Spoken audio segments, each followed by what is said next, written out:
Welcome to another edition of The Good Outdoors on 99.5 Kicks Country with Steve, Daryl, and Ronnie. It's everything about the outdoors. Take it away, guys. Good morning. Welcome to another edition of The Good Outdoors radio show here on 99.5 Kicks Country. I'm Daryl Nichols. How you doing, Ronnie? It's a Wednesday Happy Hump Day. Happy Hump Day edition. How you doing, Steve? You able to talk yet? I'm not too Okay, good. no. Not too well there. I won't be saying much until y'all get me wound up. I can guarantee you. Home remedies. That's what we're looking for this morning. Home remedies for people that can't, lose their voice, for laryngitis, whatever you want to call it. That's what we're looking for. Anybody got any ideas out there? Y'all send them to us and call us 229-253-0995. Tell us what we can do to help little Stevie there get where he can talk some. I got a hammer in the truck. Talk, not scream. Oh. Because if you bang his toe with the hammer, he's going to scream. I wasn't necessarily thinking about his toe. You may not be able to hear it. I'll tell you what, it's just a tough thing to try to sell something when you don't have a voice to talk about it. Yeah, I can imagine. And then everybody looking at you like you're fixing to give them leprosy or something. Golly. But even in those conditions, I was able to close the deal. Awesome. Like it. And just battle on, man. Battle on. I feel a lot better today, man. It was pretty rough yesterday, up until about lunchtime, but got a lot better, and I feel a lot better today. Maybe it was just a quick virus turnaround, and I refuse to be sick anymore. How about that? It was probably just a weekend catching up with you.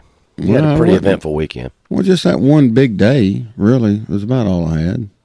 Sunday. With that wind, birthday party. that cold wind and all. That's the aggravating thing about my situations. I feel perfectly fine.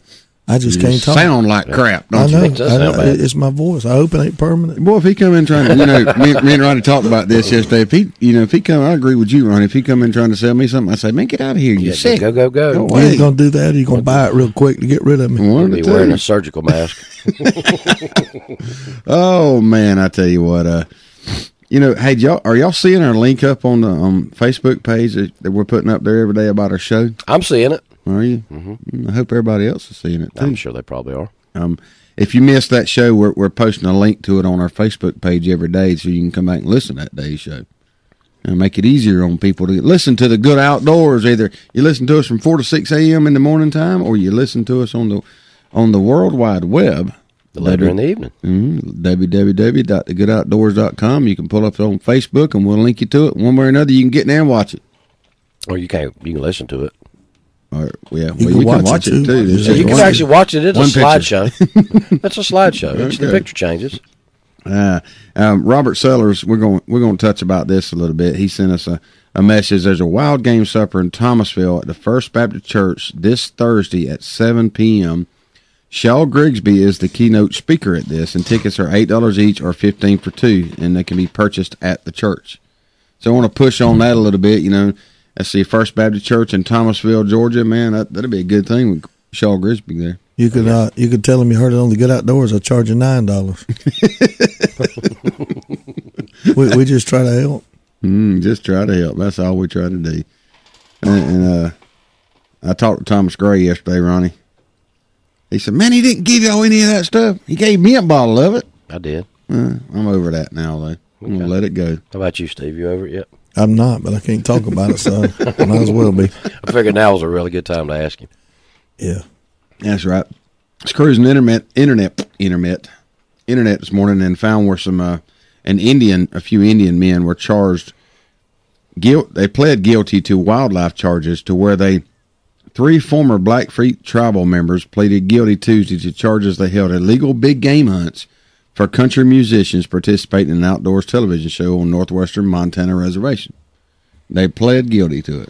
They said, okay, we did wrong. And, technically they did break laws on this thing, and they just didn't get the right permits and all for shooting these animals. They were trying to push the reservation and make it more well-known for hunting and make it, get it more money and stir the economy basically in the reservation. And they got caught. Well, they were fighting a losing battle. They knew they had to plead guilty because they were readily identifiable because they had black feet. That's true. They were, there's no way they was going to get away with that. Mm-hmm. I was looking on here, and maybe y'all could take over after I get it started, but there's an interesting article that pops up on the Yahoo thing about the duck commanders, and it talks briefly about what each one of them, did prior to hitting it big with the Duck Commander and the Duck Dynasty team. Is that the one that showed them without their beards there? Yeah, it shows a before picture when they were young and an after picture. Okay. There's a call coming in. Yeah, let's hit this call right quick. Good morning, caller. You on the Good Outdoors? Good morning, fellas. Look here, I don't have a cure for your cough here, brother. I'm sorry. I wish you did. I'm fixing rolling to work here, but I seen a bumper sticker yesterday that sure hit home. It said, "Kids who hunt and fish are the kids who don't deal and steal." That's right. Amen. I've seen that same one. That is true, isn't it? It is, brother, but I just want to share that with you. But y'all have a good morning, fellas. Hey, appreciate you calling in. Appreciate it. Yeah, that's the center part of our whole show. Just the caller talking about the sticker there. We keep kids involved out in the good outdoor. Outdoors. If they hunt and fish, there's a good chance they ain't gonna steal and deal. That's exactly they'll right. Keep their mind focused on what they're doing there. But I see the Duck Commander thing. It showed the first one. It's Phil. Phil's love. It says Phil's love for the outdoors and duck hunting led him to create the Duck Commander Call Company in 1973, foregoing a career in the NFL during the 10-week duck hunting season. Mm-hmm. Phil follows a strict routine of no showering, no shaving, and no clothes washing of any kind to ensure a bountiful haul. And that one of their episodes last week, we're talking about none of them bathe and that kind of thing. But he was actually the quarterback at I think it was Louisiana Lafayette or somewhere like LSU. that. No, it wasn't LSU. Sure? Yeah, no, it was the same one that Terry Bradshaw went to. I thought it was LSU. No, it was it's Louisiana College, but it's not LSU. I don't think, I could be wrong there, but he was a great quarterback, and I think he was either the backup to Terry or Terry was the backup to him. Yeah, but one of the two. That's actually, right. I put that article out there on the Good Outdoors here a while back. He was actually the backup to Terry, and he decided he didn't want to go, so Terry stepped up. That's right. Then you got your next picture there. You got Uncle Si, and he was kind of a lot different looking when he was back in the military. Yeah, he sure was. It says Si is funny. Yep. The Vietnam vet's most famous war story is while serving overseas, his mother sent him a blue mug.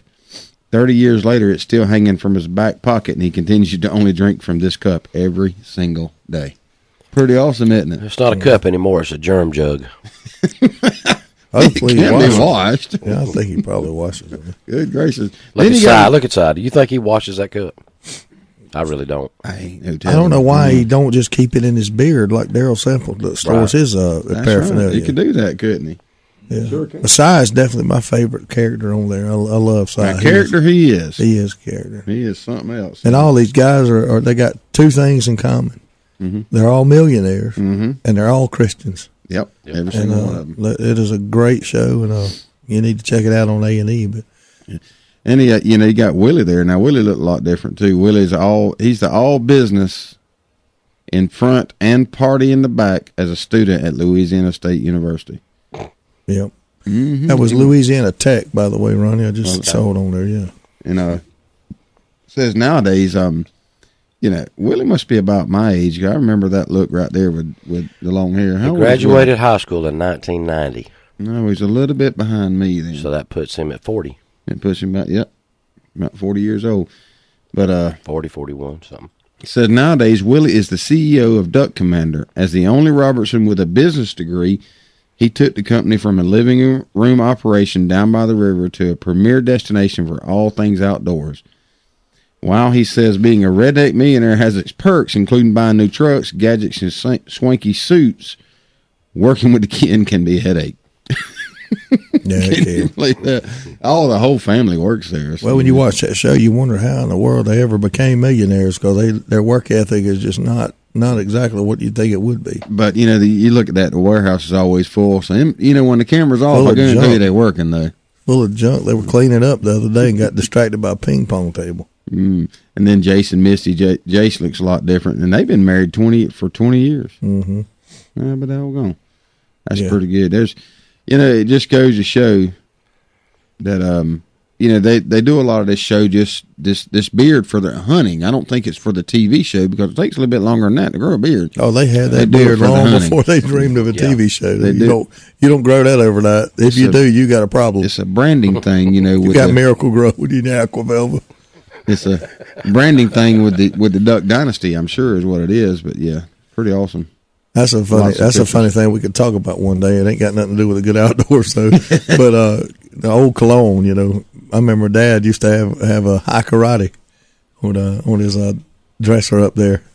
That's some old stuff there, boy. High karate. We got in a talk one day about that, and somebody got to surfing around the internet, and you could get a bottle of high karate, but it goes for about $300 now because it's a collector's item. Wow.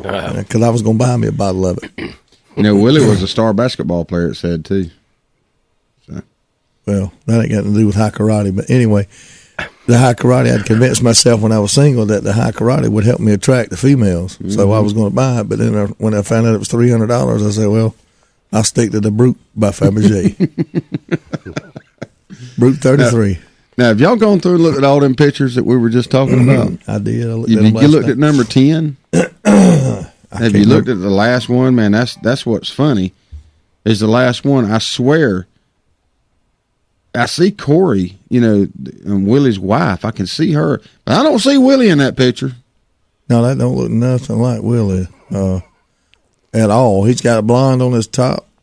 That don't look nothing like him. Don't look nothing like him. I wonder if I'm like you. They may have up. accidentally put the wrong picture in there because that don't look like Willie. That's kind of strange there. But now I'll tell you this: that does look like John Luke, the little boy. You can see him in there a little bit. That is odd. It sure is, man. That's a big change. You put them two pictures side by side, and that ain't the same person. If you look at number 9 and compare it with number 10, you can see that is him. You can see it. Unless number 9 ain't him. We got a conspiracy going on. Something's happening here. Hey, man, we appreciate y'all listening this morning. We'll be right back here in about 3 minutes on the Good Outdoors. Here we go again. Every time there's a food plot to be planted, Daryl's nowhere to be found. You see him, Ronnie? He's probably in the truck eating a dang sandwich. I'm sitting right here by this tree and they don't even see me. Man, that Realtree AP was designed to blend hunters with their surroundings, not hide them when it's time to work. I'm so hidden the scooters can't even find me. Okay, Daryl, come on. We got to get this stuff planted. What's that? Hey, stop it. Realtree. It's so real, a coyote might pee on it. Serves you right, you slacker. The grill might be in storage, but that's what campfires are for. And the backyard party is on hiatus, but that's because everyone is tailgating. Only the seasons change, tastes don't, and when you've got Bud Light Lime, you don't need summer to have a good time.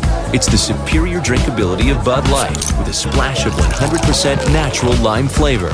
Look for a Bud Light Lime and find your summer state of mind anytime. It's in the lime. Anheuser-Busch Bud Light Lime flavored beer, St. Louis, Missouri. Jones Welding and Industrial Supply has been serving South Georgia and North Florida for over 3 decades. With 9 locations in the South, Jones Welding and Industrial Supply is a full-line distributor for all welding and industrial supplies. The Jones mission is to provide quality products at a competitive price in order to supply the best service available. Jones Welding and Industrial Supply has built a reputation for good, honest, old-fashioned service. For a location near you, visit www.joneswelding.com. Jones Welding and Industrial Supply is a proud supporter of the Good Outdoors. It's that time of year. People everywhere will be scrambling to find somebody to take care of filing their taxes. Fast Tax and Bookkeeping at 1407 West Hill Avenue, Suite Q has a quick turnaround time and the knowledge to prepare your taxes properly, making sure you are getting what's due. With $25 1040 EZ filings, electronic refunds in a flash, military and college student discounts, and fast and friendly service, drop by and see Lisa Griffiths and the gang at 1407 West Hill Avenue, Suite Q, or give them a call at 229-253-0181 to schedule an appointment. Everyone knows that Eagle Auto Repair in Lake Park, Georgia is the best place to get your vehicle back in shape and keep it there. But did you know they're also a certified U-Haul provider? That's right. If you are moving somewhere or pulling a car or truck and need help, Eagle Auto Repair can hook you up. No matter if it's local or long distance, we've got you covered. Might as well leave your car for service while you move. That's multitasking. Eagle Auto Repair, 321 Lakes Boulevard in beautiful Lake Park, Georgia. Stop by or give Ronnie a call at 229-559-1999.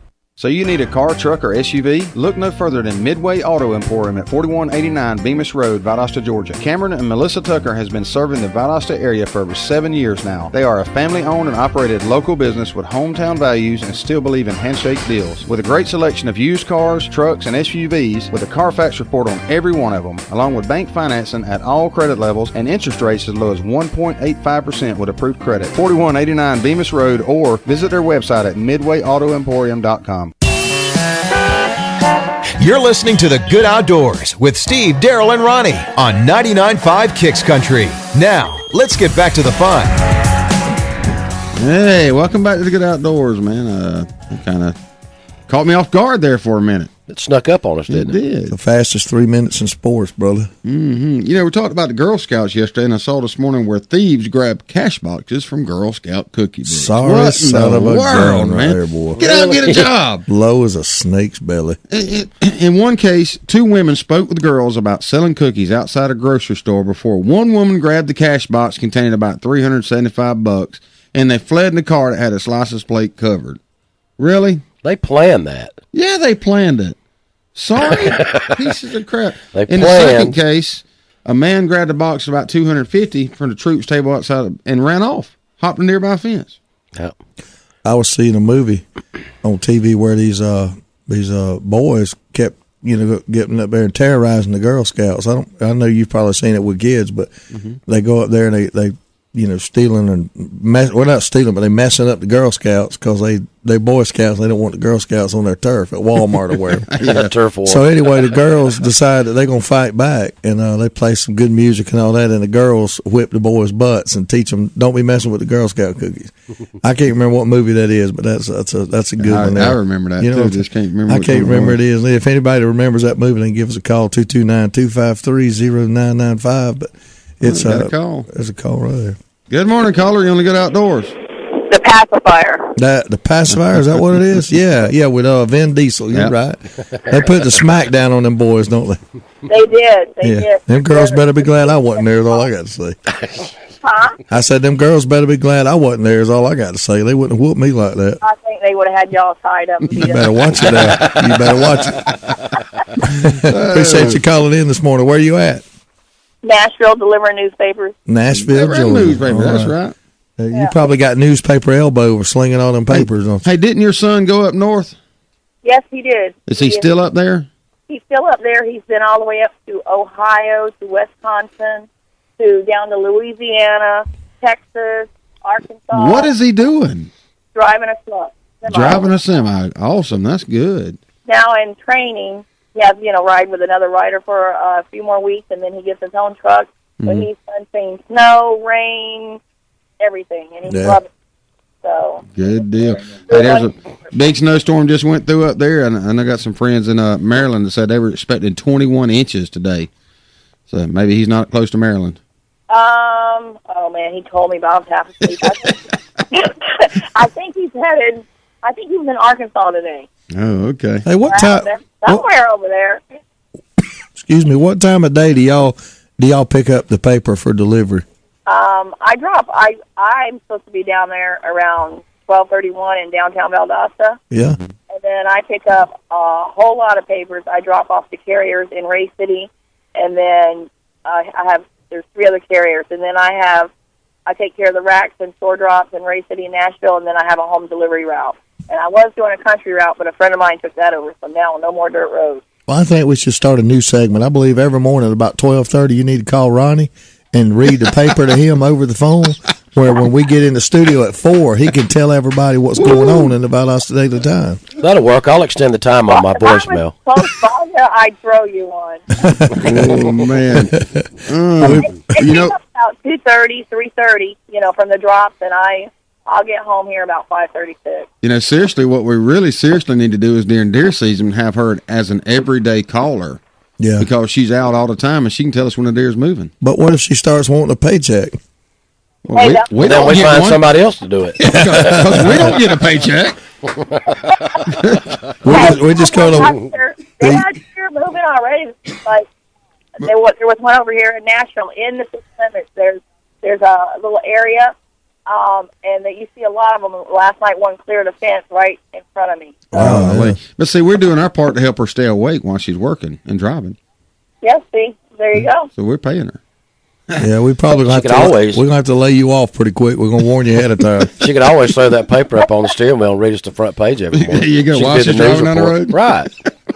I gotta do what? While I'm driving down the road? Read the newspaper. Read the newspaper. You can always read us the front page every You morning. hear she's rattling the newspaper? Did you hear that? Yeah. You better read put it. that. You better put that paper down. You're gonna wreck. Oh, if you only knew. Well, thank you for calling in this morning. Multitasking.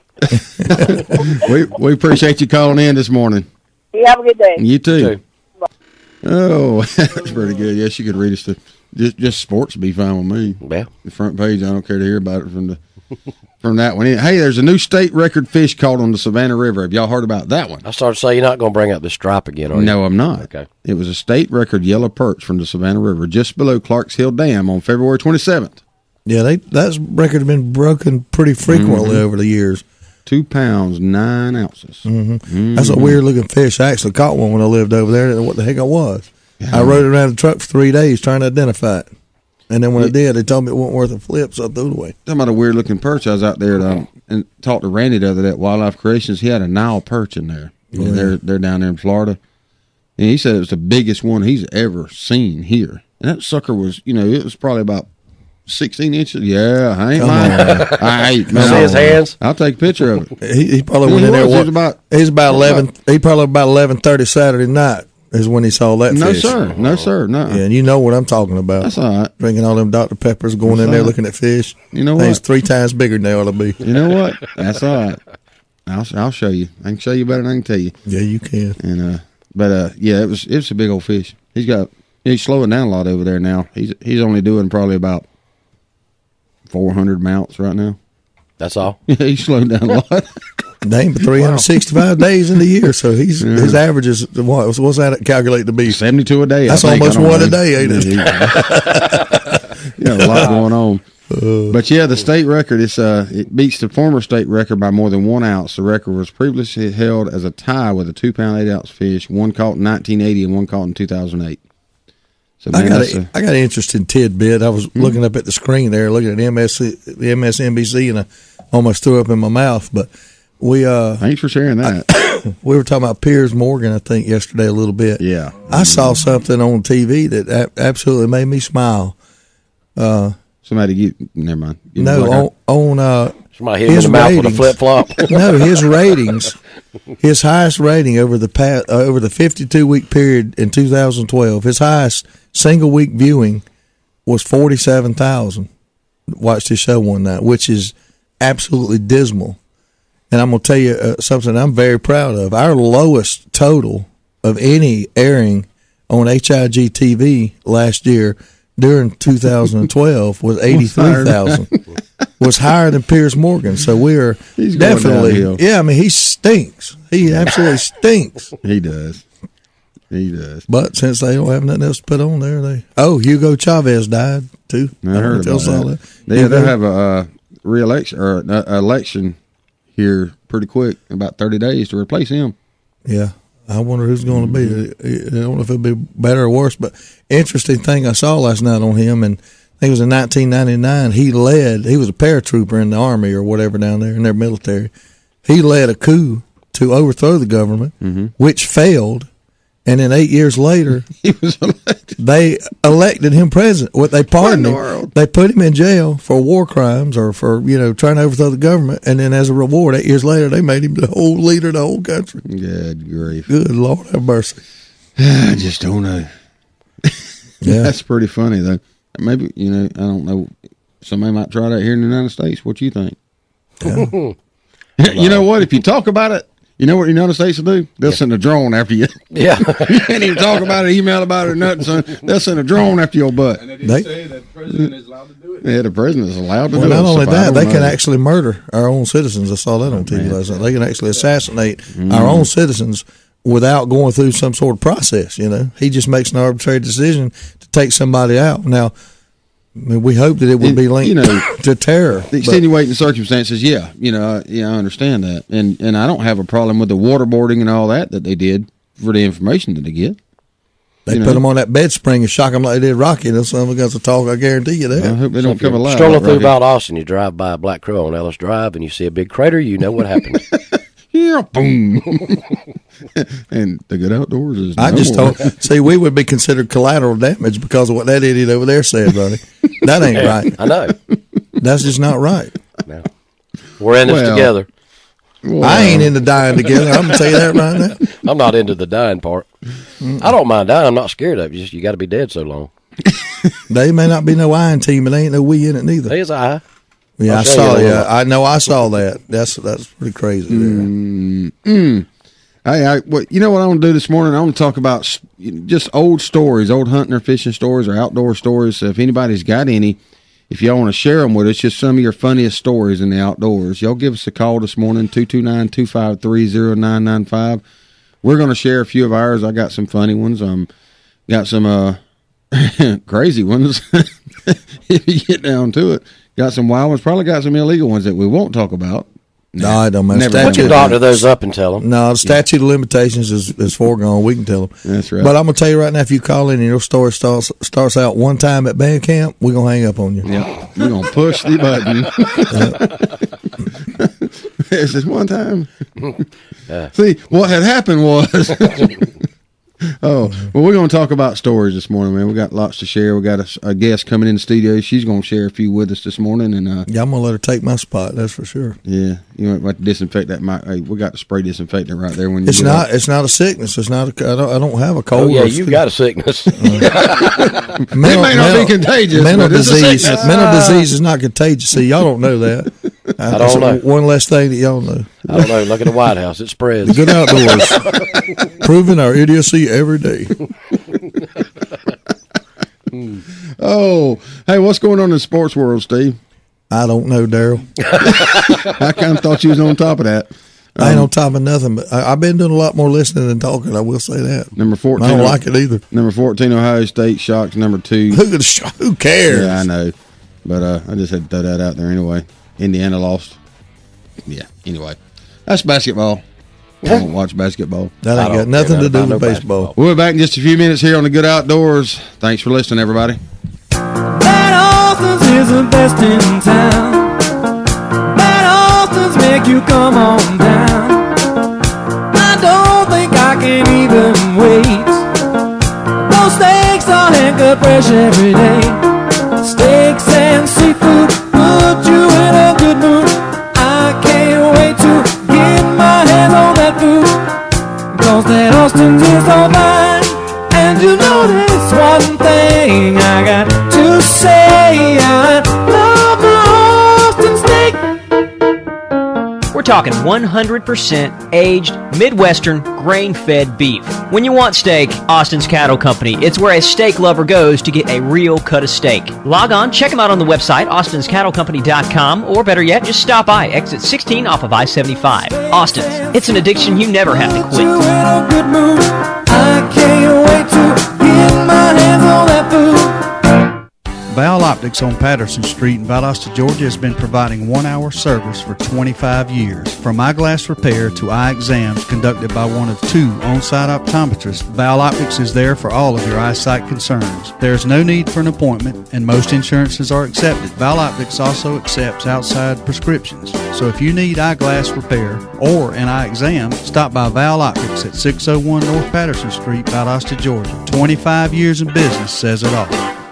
Service. It's a very simple word, but you'd think it's French. At Deep South Sanitation, our service will never be questioned. We are there when we say we'll be there. If there's a couple extra bags by the can, we pick it up. Deep South Sanitation don't care if the lid won't close. All the more reason to dump it. If you're elderly or disabled, the Deep South Sanitation team will get your can, dump it, and put it back. If trash blew out, we don't leave it, we pick it up. Keep the money you pay for sanitation services local by supporting Deep South Sanitation, a locally owned business. Call Carrie Scarborough today at Deep South Sanitation, 229-559-0200. The grill might be in storage, but that's what campfires are for. And the backyard party is on hiatus, but that's because everyone is tailgating. Only the seasons change, tastes don't, and when you've got Bud Light Lime, you don't need summer to have a good time. It's the superior drinkability of Bud Light with a splash of 100% natural lime flavor. Look for a Bud Light Lime and find your summer state of mind anytime. It's in the Lime. Anheuser-Busch Bud Light Lime flavored beer, St. Louis, Missouri. Moss Trim Shop is Valdos's oldest automotive upholstery shop. From automotive to marine upholstery to convertible and vinyl top, Moss Trim Shop can cover all your sewing needs. Locally owned and operated by Bobby Brantley, Moss Trim Shop become Valdos's oldest and best in the upholstery business by being a dependable, service-oriented, and on time with your project. So if you have an automotive or marine upholstery need, stop by Moss Trim Shop at 733 East Hill Avenue or give them a call at 229-242-8544. It's the Good Outdoors on 99.5 Kicks Country. Now, let's get back to the fun, talking about everything to do with the outdoors with Steve, Daryl, and Ronnie. Hey, welcome back to the Good Outdoors here. Good morning, Wanda Stone. Thank you very much. That's all I got to say about that. Thank you very much. Very much. And Thomas Gray, good morning to you, too. Yeah. I'm as good as a check. But anyway, Thank you. Write a bad one. Thomas Gray, good morning. I'm still mad at you, by the way. That's why I pretty much hung up on you yesterday because you stole my sauce. Anyway, got to go there. Habanero peppers. What is it? Hey, good morning, Laura. Good morning. We have Laura Dodds on here. This is Al Dodds' daughter, by the way. If y'all didn't know, Al's the one that comes in and shocks me every Wednesday, just about. You know, but this is Al's daughter. She's helping us out a little bit, and she's coming in this morning. She had to get up real early, and never mind. I'm trying to text and talk at the same time. I'm not multi-talented. Yeah, but she's going to come in and share some of her hunting stories with us. Is that right?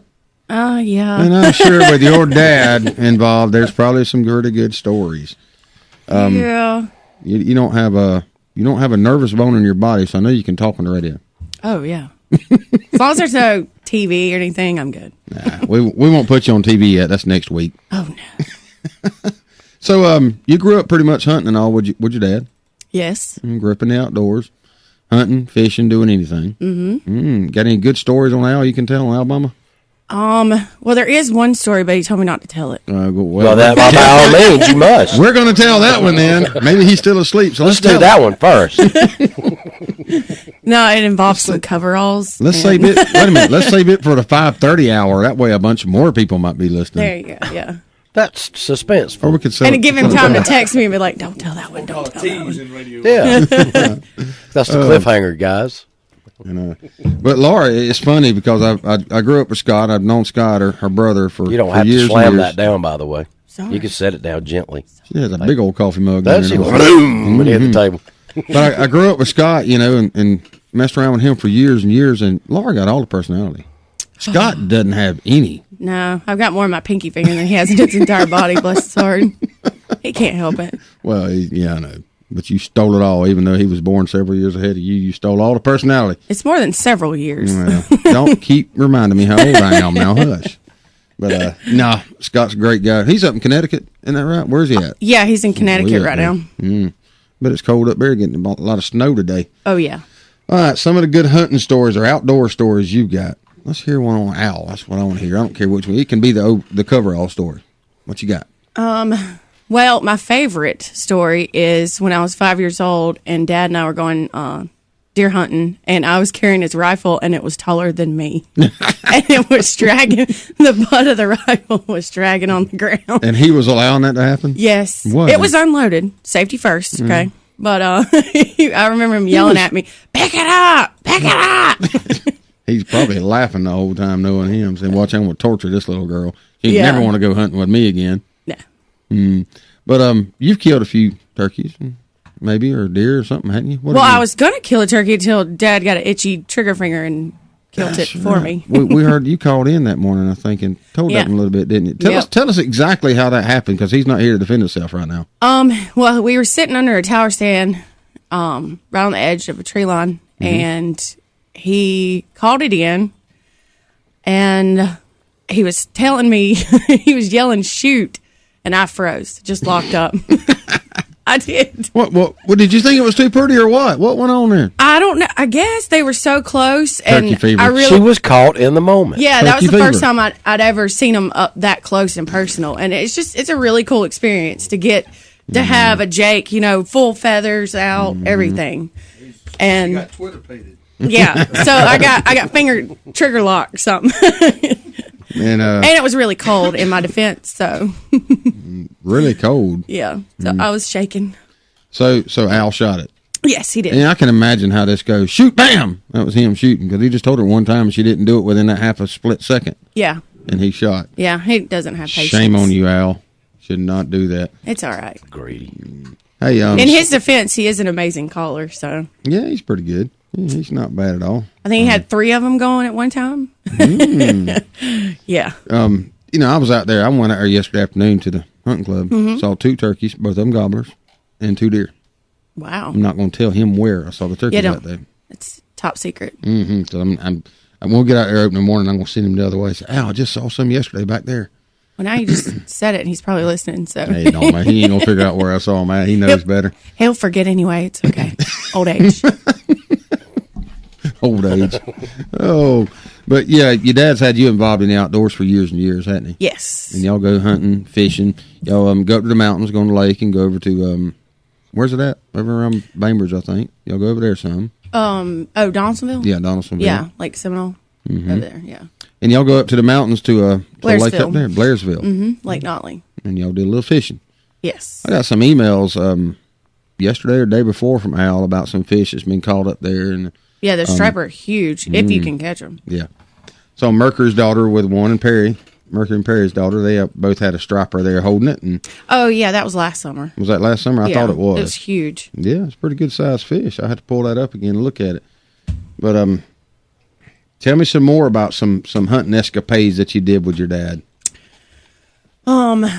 Gee, I had so many, and now I just forgot them all. Yeah, you'll remember them, I'm sure. Oh, yeah, I'm sure. But excuse me, I'm trying to clear my throat there. I know, from being around your dad for years and years, when I went to school with Scott and I was always over there on weekends and all, and after school we were hanging around together a good bit. But your dad was instrumental in getting a lot of people outdoors, through his life. He got Scott involved with it, Perry, everybody. And now, even later in life, as Michael, Michael didn't hunt a whole lot. No, he didn't. But now Michael's into it. Oh, yeah. Herndon, he's really into hunting, and Al's very instrumental in that also. So it's a great guy. He's done a lot, I just can't say enough about him. He's just a great guy, great person to be around. Awesome turkey caller, awesome deer hunter, awesome turkey hunter. And I have never really fished with him, so I don't know if he's as good at fishing as he is at hunting. Is he? He is when he remembers to put water in the cooler. Uh-oh, We what? used to go fishing with him as kids and be like, Dad, we're thirsty. There's no water in the cooler. I won't say what was in the cooler. Well, if you were fishing, there should have been plenty of water around anyway. That's right. Just dip some out the That's pond. what he said. I was like, ew, no. I'm not drinking that. So wait a minute. He took plenty of drinks for him, but nothing for you guys. Yeah. Really? Yeah. Sounds like Al. Mm-hmm. Oh, yeah. Good grief. But now he has tons of everything, so. Yeah, he always keeps plenty now. He'll charge you for it. Or he's going to put it on your bill. It's a tax. Yeah. Another tax. Alabama. Yeah. Oh, man, I tell you. But, I don't know. Yeah, every time I go out there around him, he's got plenty to drink. Water. And matter of fact, I left a couple of drinks, Dr. Pepper's in his cooler. Oh, they're gone. No. When we went to Donaldsonville that weekend, and the last weekend we were out there mowing, he said, "Here, you want a drink?" I said, "Yeah." And he brought me a Dr. Pepper's. One you left in there. He said, "It's the only one left." Both ends of the can swole out. Been shaking around in the cooler for 3 weeks. Yeah. Like syrup, no carbonation. But no, he comes prepared now. He's always prepared. And you remember the old white Chevrolet Stepside? Oh, yeah. Oh, man. Let me tell y'all something about that truck. Me and Scott was riding in the woods in that truck. We used to go in that truck everywhere, all over the woods. Anything you wanted under that hood for working on that truck It's was still there. that way. Is it still that? He still does that. Oh, man. Wasn't that truck in a song? Probably was. That Ain't My Truck or something? Or that Scott's story? It was probably Scott's story. I'm not sure. But So that really wasn't Rhett's truck. might not have been. But, Go, Alabama. Go, baby. But we were riding around one day in that truck, and we hit a big old bump on a 2-path road, and things started hissing up under the hood. So we got out, and there was a toolbox up under the hood of that truck, half tied down, had went into the radiator and knocked a hole into it. So we had to haul butt to the local Napa store, or wherever we went, White Brothers. I think we went to White Brothers. And that was a good one, wasn't it? Yeah. Smart. But anyway, we went up there and got us some of that radiator stop leak, poured it in there, and stopped the leak. And you know what? We didn't tell Al about it. So if you listen to Al, you just heard about it for the first time, unless you found it about 2 weeks later when the hole busted back through again. He probably just put some duct tape over it. Anything you could imagine with someone up under the hood of that truck. I mean, anything you wanted. He was prepared for anything. I mean, I believe he stored food up under there. No, that's under the seats. Oh, that's under the seats? Yes. You cook it under the hood. They cook it under the hood, store it under the seat. You just heat it on the motor. Yeah. A tray up there for heating beanie weenies and stuff on the manifold. Man, I tell you what, he was prepared. Always was, always is. So it's just he's just a great guy though. He likes to teach people a lot about hunting, and he'll teach some of his secrets, but only to certain people. You know, he won't share everything with everybody. He has a rattling technique that is just unreal. Yes. I think Steve's heard it, and I've heard it, but only a select few other ones have heard it, and it works. It works good, and maybe he can bottle it and sell it one day. What do you think? Maybe not bottle it, but maybe he can bottle it or do something with it and sell it. I think he's trying to do something with it. His trademark is. Yeah, he's funny. His rattle. Bulldog C. Hall just put up a picture of that world state record bass I caught a few weeks back with him. Oh, did he? What exactly is a world state record? 2 inches, apparently. World's smallest bass. I couldn't see it. It's a family show. That's all I got to say. It's a manner. I was talking about the fish. That's what I'm talking about. It's really small. Anyway, I'm trying to get He's holding it this with picture. 2 fingers like this. No, just one. A finger and a thumb. I'm trying to pull this up, y'all. My computer's a little bit slow. Good Lord, what a fish! You could have used that for bait, Ronnie, and you caught that. Did you set the hook on it? No, Probably not. Obviously not. Obviously not, because the lips are still on the fish. If you set the hook, you'd have ripped the lips right off of it. Oh, man, that's a big old bass, though. Yeah. World state record. I agree with that one. World state record. Hey, Chad chimed in this morning and said, good morning. Missed yesterday's show. Had a bug. You know what, Chad? I did, too. I didn't feel good yesterday. I need to leave them bugs alone, man. But we're going to take a break right here. Be back in just a few minutes for more on the Good Outdoors. With over 40,000 machines in the field, the pro's choice is Dixie Chopper. Be a pro. Buy a chopper. Built right here in America with one simple goal. Build a mower that cuts more grass and doesn't break when you use it. Be a pro. Buy a chopper. With Chopper's price, performance, and reliability guarantee, make the smart choice. Be a pro. Buy a chopper.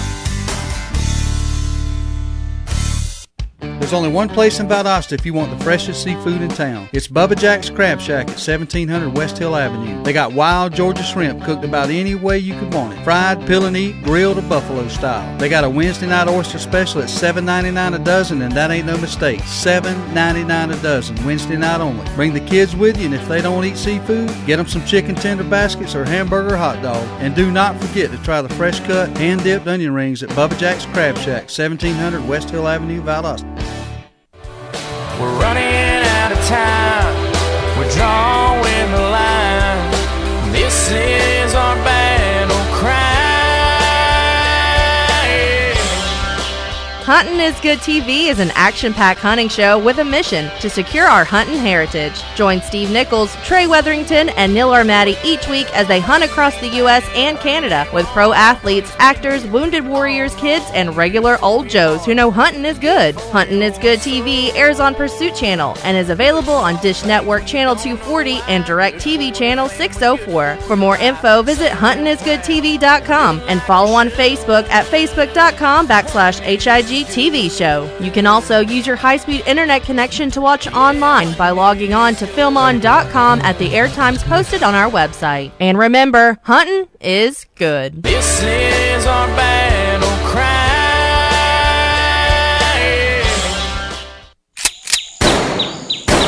So Dawson, is Dad so ill about you calling him out on his shooting ability?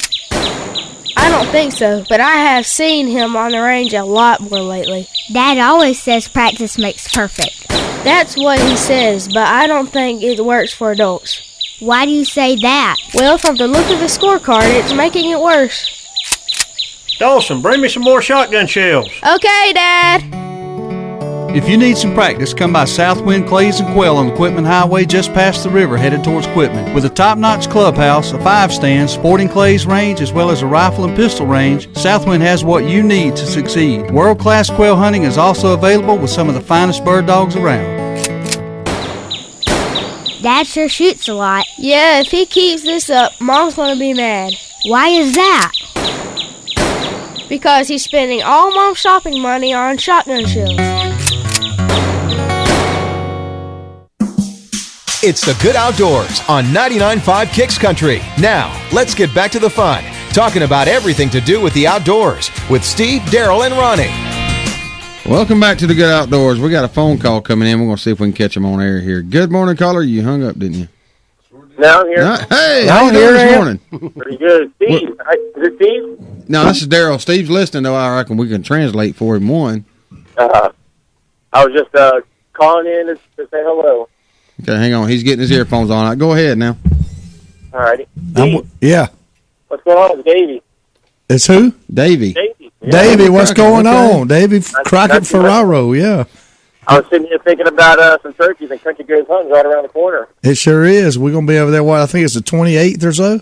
I believe so. 28, 29, something like that. Yeah, I can't wait to get over there, man. You can bring my new legs over there and deliver them then if you want to do that. He posted on his Facebook page he was going to work, going to do legs or something the other day, and I said, I'll take 2. My old poor knees can't take it no more, man. This old age. I tell you what, you go ahead and shoot the turkeys, and I'll haul them out for you. There you go. You a good man. If you can't do it, bring Lefty. He'll get it. Lefty always get it. You dang right. Well, what's going on in your world in the Hunt Strong community? Not too much. Just did a couple articles. I actually wrote one for bowhunting.com that just aired or just went on their website on Saturday. Good Other deal. than that, honoring Fred Bear's birthday yesterday. Yep, that's exactly right. A little tribute to him. Of course, he's one of my biggest icons, and I know especially the godfather of bow hunting. Yes. Yeah, no doubt about it. I tell you, Fred Bear's the second greatest thing ever come out of the state of Michigan. Number 1 will be my wife. I was just saying, what's number 1? I hope she's listening this morning. You want to go ahead and archive this one. That's exactly right. We'll have to replay this. Make sure you listen, baby. Oh, man. So I you pulled up his website, Hunt Strong. Yeah. He looks just like me, don't he? Laura says, is he single? No, he is not single. He is happily married, has a little daughter. And I tell you, y'all got it going on down there, man. I love to see the post you put on there with you and your family and that doing that. The what do you call the mud event? I can't never think of the Tough Mudder. Yeah, Tough Mudder. We actually did a show on that, and that's something that would be absolutely fun. And not to mention the health benefits from doing it. I know y'all travel around doing that. Y'all got one coming up, right? I believe in May 13th or May 18th. Yeah, I remember back actually at Country Goes Hunting last year talking about that with John and Gina Brunson. I know that Gina was talking about doing it and how much fun she had. I'm trying to get her to do the Tough Mudder with us in May. I think she's doing a Savage race, which is also a mud run coming up in April. So I might run over there and do that one with her because it's just around the corner from the house. That's right. Now you were also you've been competing in I guess you would call it your bodybuilding and your posing and all. I've been seeing where you've been doing real well in that. You still got events scheduled along those lines? Yeah, I mean I do. It's just one of those things I kind of fell into with clients that I had worked with and got in phenomenal shape and started competing. And they're like, you need to compete. So I thought, I'll give this thing a try. I mean, it's definitely out of the norm for me and have to step outside of my comfort zone. Right. Getting on stage and actually, and it's basically, just I see it from a credibility standpoint that I walk my walk and I talk my talk. Oh, you definitely do that. You definitely do that. It's a lifestyle. I live it day in and day out. And, I've got for that particular show that I did last year was my first one was level 5, which is the highest in the all-natural bodybuilding. Mm-hmm. And then I placed second, so now I qualified for my pro card, so I'll probably have to do a pro qualifier, probably late fall or early fall, and late summer. I can't interfere with hunting season, of course. Yeah, you got to get your priorities in order, don't you? That's it, of course. Well, as far as how does the preparation for that event differ from your daily routine as far as your diet and your workout plan? Do you alter it any at all, or do you just keep right on trucking with your Hunt Strong platform? I really don't change much of anything. I change, 2 or 3 days prior. My workout wise, having a couple of days rest beforehand, and then just really using the science of the body and utilizing my hormones to work for myself. So when I get on stage, that I'm at my absolute best. It's a lot of experimenting and a lot of trial runs, and I'm actually going to do another trial run here in a month to see if it actually works. But my philosophy is, of course, to keep it natural. Oh yeah, definitely. Not taking any kind of crazy supplements or eating candy bars and stuff like that. But yeah. So what's on the menu for tonight? Have you thought that far ahead? Tonight is carbs. Carb load. Oh yeah, I'm pumped about that. I got more sweet potatoes. Sweet potatoes, and it's we did it 2 or 3 nights a week, and I tell you what, it is it's a family event. Man, I'll tell you what, I've never met a more disciplined person, not just in his diet but his workout routine. There's nothing that keeps Davey from doing it. And you said something earlier. It is a lifestyle, and if you commit to it and you live your life in a certain lifestyle, it's just like me. My lifestyle is to get up, drink coffee, and come to work. You get up, and the first thing on your mind every day is your health, and you've conditioned not only your body but your brain to think along those lines. So I tell you, I've been struggling with losing my voice all week. So if you've got any home remedies, you can email them to me, and I'll try anything right now. It's been pretty tough. Too much on that side. Yeah. Well, give us your website, your Facebook information for everybody. All right, it's the website's www.ihuntstrong.com. And actually, we're redoing the website as we speak. So to be a more friendly user, we're going to have a subscription list and be able to subscribe to a lot of my posts. And I've written a cookbook, and we'll have all that stuff for sale, and shirts and hats. And then on Facebook, it's under Hunt Strong. Twitter is iHuntStrong. Pinterest is iHuntStrong, and Instagram is iHuntStrong. So just remember iHuntStrong, and you got it. You're a busy man, ain't he? He's a busy man. Yeah, he is definitely. David, we appreciate you calling in this morning. You have a good day, and keep us informed on all the latest happenings in the iHunt Strong community. Definitely, and we'll see you at Country Goes Hunting. All right, buddy. Good to talk to you. Y'all take care. Have a good morning. Man. All right, bye-bye. Always good to hear from him. Yeah, and if you're out there in radio land and you're wondering, you hear my normally sexy voice on the radio, and you start thinking about what I look like. If you'll go to Davey's page, I look very similar to that. Even Laura's over there rolling her eyes. No, Laura, you better watch it. Like, really? That just absolutely could not be farther from the truth. All right, now look at Davey on his Facebook page, and look at Steve on his Facebook page, and they're polar opposites. Have you ever seen the movie I Twins? wouldn't quite say. Okay, let me ask you this: if I'm the polar opposite, what are you two knuckleheads? Extreme opposite. Yeah, extreme. Let's invent a new acronym type situation here. We're normal. Normal. Yeah. If normal's fat, that wasn't nice. No, that wasn't nice. It is what it is, brother. I'm the skinniest man in this room. Round is a shape, and it's the perfect shape, and I like being in shape.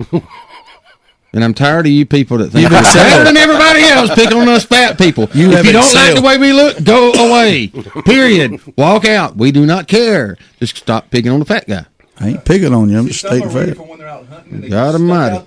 Anything. Anyway, here's something more important than what Steve talks about, okay? Daryl Sample, you're not and helping. as bad as I hate it, this is better than what Steve. Kim Kardashian, and I hate the Kardashians with a passion, but she is actually being bashed by PETA. So, I mean, she's... Okay, I got to support her on this one because she is wearing 2 pigs in her back pocket. No, she's wearing fur.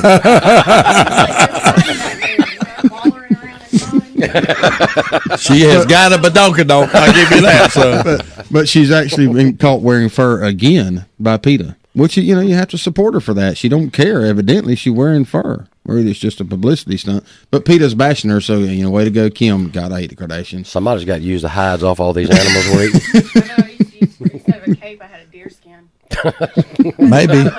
Maybe she'll help drive the fur price back up. Right now it's dismal.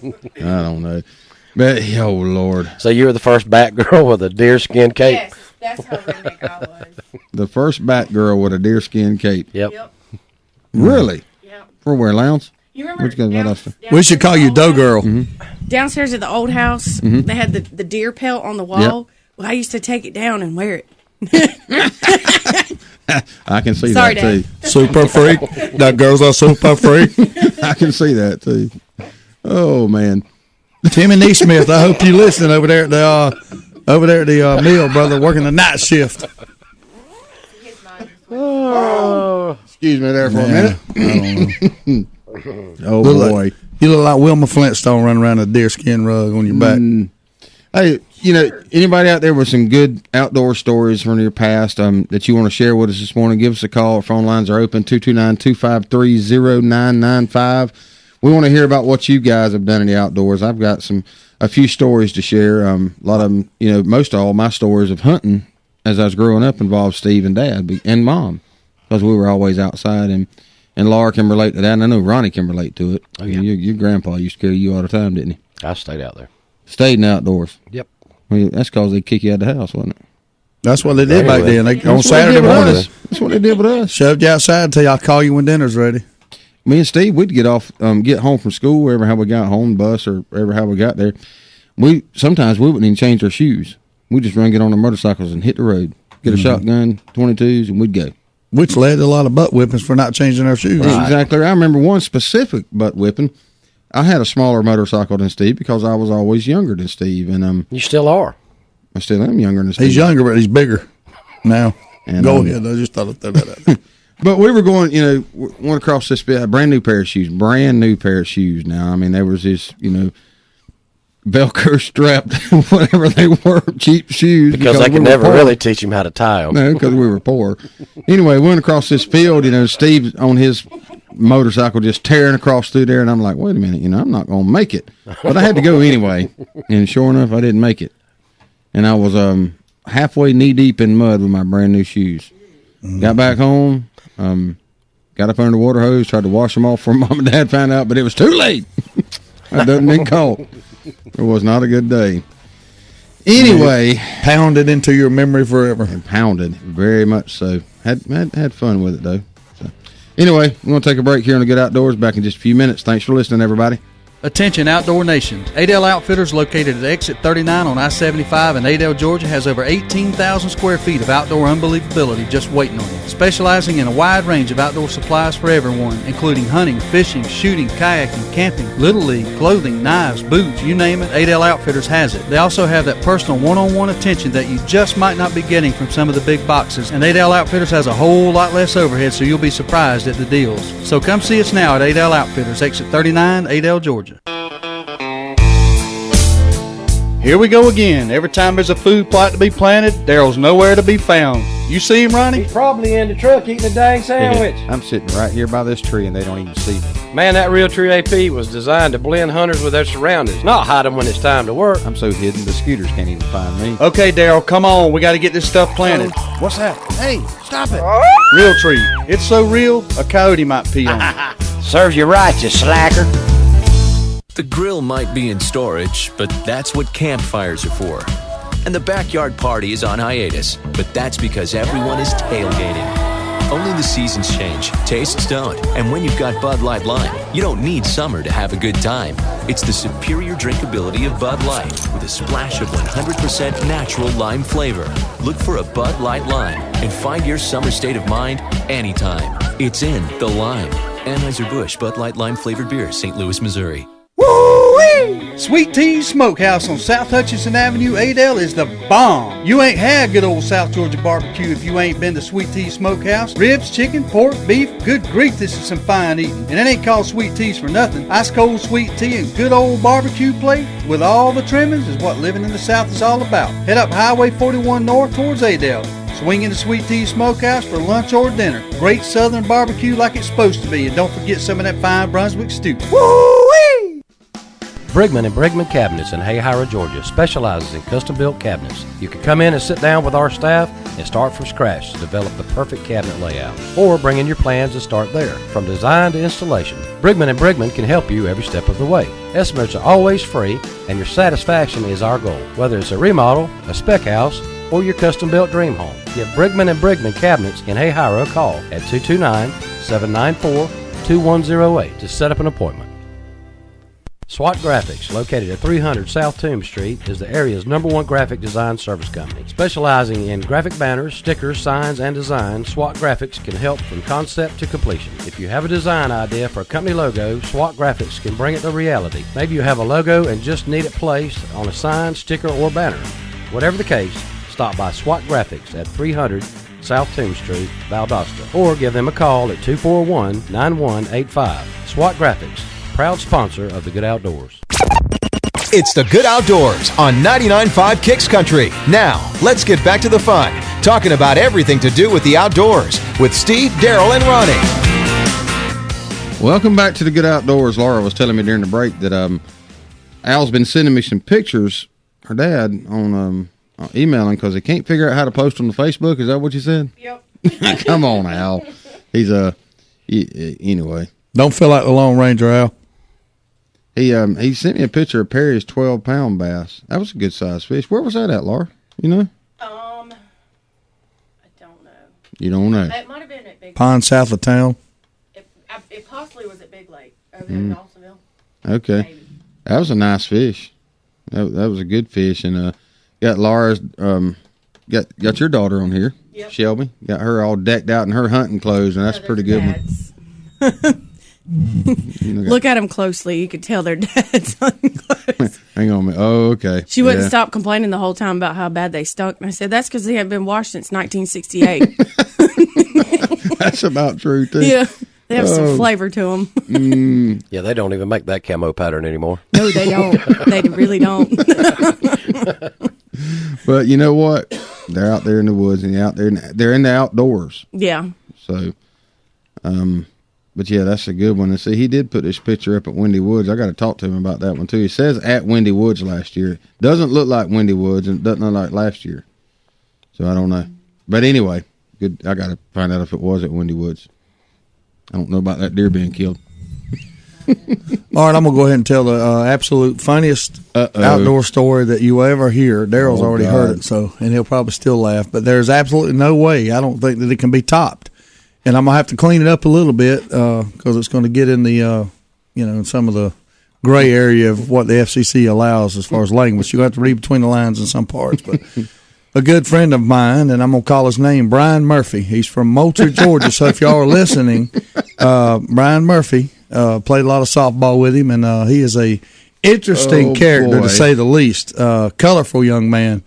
Anyway, we went hunting up to Piedmont National Wildlife Refuge in Middle Georgia there, and it was very cold, and we had our coveralls on, and of course all manner of stuff to keep you warm because it was like -28. I mean, it was extremely cold. Probably one of the coldest days I've ever had out hunting. So we get out of the stand after only making it about 45 minutes that morning, and we had a little little Toyota truck that took the heater forever to heat the truck up. I mean, it just took forever.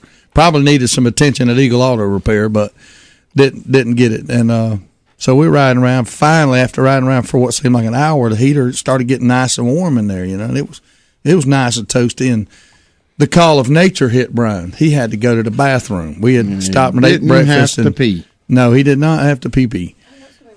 So he goes. He keeps holding it, and finally says, "Man, I got to go. Pull over." So we're out in the middle of 34,000 acres of wilderness. He could not make it nowhere. He said, "I got to go now." So I pull over, and he gets out and shuts the door. And it, after losing that little bit of heat, a little bit of heat in that Toyota. It took a little while to warm back up. So he's out there doing his business, and he comes running back in, and he gets back in the truck. So he slams the door, and we lose the heat again. So it takes another 10 or 15 minutes to heat up. So it starts heating up, starts finally getting back warm again, and all of a sudden I start smelling something. And it stinks. And it ain't good. And you can imagine what the smell is. And I said, dude, you have gotten out there and done your business, and you have stepped in it. You got to clean your feet off. And he looks down there at his shoes and goes, man, it's not on me. I said, well, something's wrong. I said, either that or you get wiped good. So anyway, we cruise along there, and there's that heat. You can imagine, there's that heat. It starts getting warmer, permeating, and warmer, and it is radiating and permeating. You're wanting to roll the window down when it's 5 degrees. Exactly. And I said, I'm getting to where I can't hardly take it no more. And I said, dude, you got to get out. He goes, Mom will crack my window. And I said, no, don't crack your window. We'll freeze to death. I said, you got to get out, and you got to get it off. So I finally get him. We pull over, and he gets out, and he's out there looking himself over, and he gets back in the truck. He goes, man, I don't have none on me. I said, and when you let open the door, it goes, right? So anyway, get back in there, going down the road, freezing. Pretty soon, it starts warming up. You start smelling it again. I'm like, dude, something is bad wrong. We got to get some. I got to have some relief. I'm about to throw up. So we're come on. He goes, man, I'll just have to crack the window. So I said, well, you got to do something. We're going to town or in a hotel. We're going to hose you down or whatever, because something ain't right. You got it on you. So he cracks the window, and it starts, sucking the air out there, and it starts getting his ears cold. And but I'm still smelling it, and I'm raising Cain at this point. Dude, you stink. I'm raising Cain, making him feel bad. Well, I don't know what it is. I'm tired of you yelling, making me feel bad. So anyway, he takes his hood off of his coveralls, flips the hood over in his head, and takes the drawstrings and cinches them down because his ears are freezing from cracking the window. And when he does, you know what? Squirts out around his head. The brother has went out there in the woods and pooped in his hoodie and didn't know it, and brought it in the truck and got it. And now it's in his hair. When I looked back over there at him, and I saw what it was, we both started throwing up, literally, in the truck. We got out. I'm puking. So I made him ride in the back, and he froze to death. I said, dude. At that point, who cares? I'm telling you. I took him to the closest creek and threw him in. So. We went and found a Hojo in town there, up there in Forsyth or somewhere. And we checked in, and he took a shower, and those coveralls rode in the back of the truck back to Moultrie. And but that right there was a good one there now. It's funny now, but it wasn't fun. We weren't even laughing at the time. We were throwing up. So. Brian Murphy from Moultrie, Georgia. That would be Brian Murphy from Moultrie, Georgia. If y'all know him, say hey to him and take a close look at his hair. I heard what you done on the Good Outdoors, my friend. Oh yeah, man, that was a good one. I've never quite done that before. Yeah, I got several use the bathroom stories there I can share with you. One with another good buddy. When you have to go during turkey season, the mosquitoes are really bad. Oh yeah, that's a bad one. Yeah. Anytime you got to go to the bathroom when the mosquitoes are bad is not good. I hope Scott doesn't call in and remember the one that me and him had together. So we'll just stop right there on that one. Bathroom story too, but wasn't a good one. Talk about stories. I've got a good one. I don't know how I can tell this one though. It involves a truck and some deer and Steve and Trey and me driving. And Steve, how can we tell that one? On break. Might have to leave that one out there because I don't know if this. I mean, like I said, the statute of limitation, that was back in about 86, 87. Yeah. It don't matter. I don't care. But we were hunting in Barron County, and Steve and Trey had shot a deer, and we were going back there. I was going to help them pick it up, and I wasn't the 15. And Steve, he let me drive. He was gracious enough to let me drive, and it was dark. I was going back to help him find the deer, and we turned off this highway. And I'm keep in mind I'm 15. Stephen Trey's 17, 18, something like that. Yeah, and he's wanting to go fast. And I'm telling him, no, don't go. Keep it under 55. Don't go fast. Daddy kill us. Blah blah blah. So we turned on this off of one highway onto another, and there's a couple of deer standing in the road down there. Well, Steve jokingly says, "Run over them." Trey says, "No," and I said, "Woo, woo," laid into the 351, and didn't know what I kind of froze there for a minute. Anyway. Steve screaming, hit him, and Trey screaming, no, and anyway. I never thought in a million years he was going to hit him. I thought it was a joke. Well, Trey knew. Trey must have seen this wild look in Daryl's eyes or something. But anyway, he was pedal to the metal, and next thing you know, boom! boom, busted the grill in the front of the truck. knocked the muffler loose. We carried 2 deer home. They landed in the back of the truck. No, he knocked it down the highway about 25 feet. Yeah, that would have been great if they'd have been self-loaders, wouldn't it? But we didn't hurt it that much. You know, the point of that is we picked up some roadkill. I should have probably told that story, but anyway, that was back in my younger you didn't days. Pick up roadkill. You created roadkill. Yeah, we got home. We got home, and Daddy said, "Y'all kill anything?" Yep, we did. 3 things. How many y'all shoot? Well, we shot 1, but we have 2 in the truck. I don't think we quite told him the whole story about that one. I guarantee you, we didn't tell him the whole story. Neither one of us ever drove again. I remember. Whatever we told him involved a non-truth. Yeah, it wasn't the whole truth, I guarantee you. But yeah, that was pretty funny. I remember other times me and you and Trey, we spent a lot of time over there in Berrien County during the winter time when we were out of school. Oh yeah. And I'd injured my back somehow over there one time. Yeah. And I couldn't move. I was hurting, dude. It was bad. I don't know what I had done.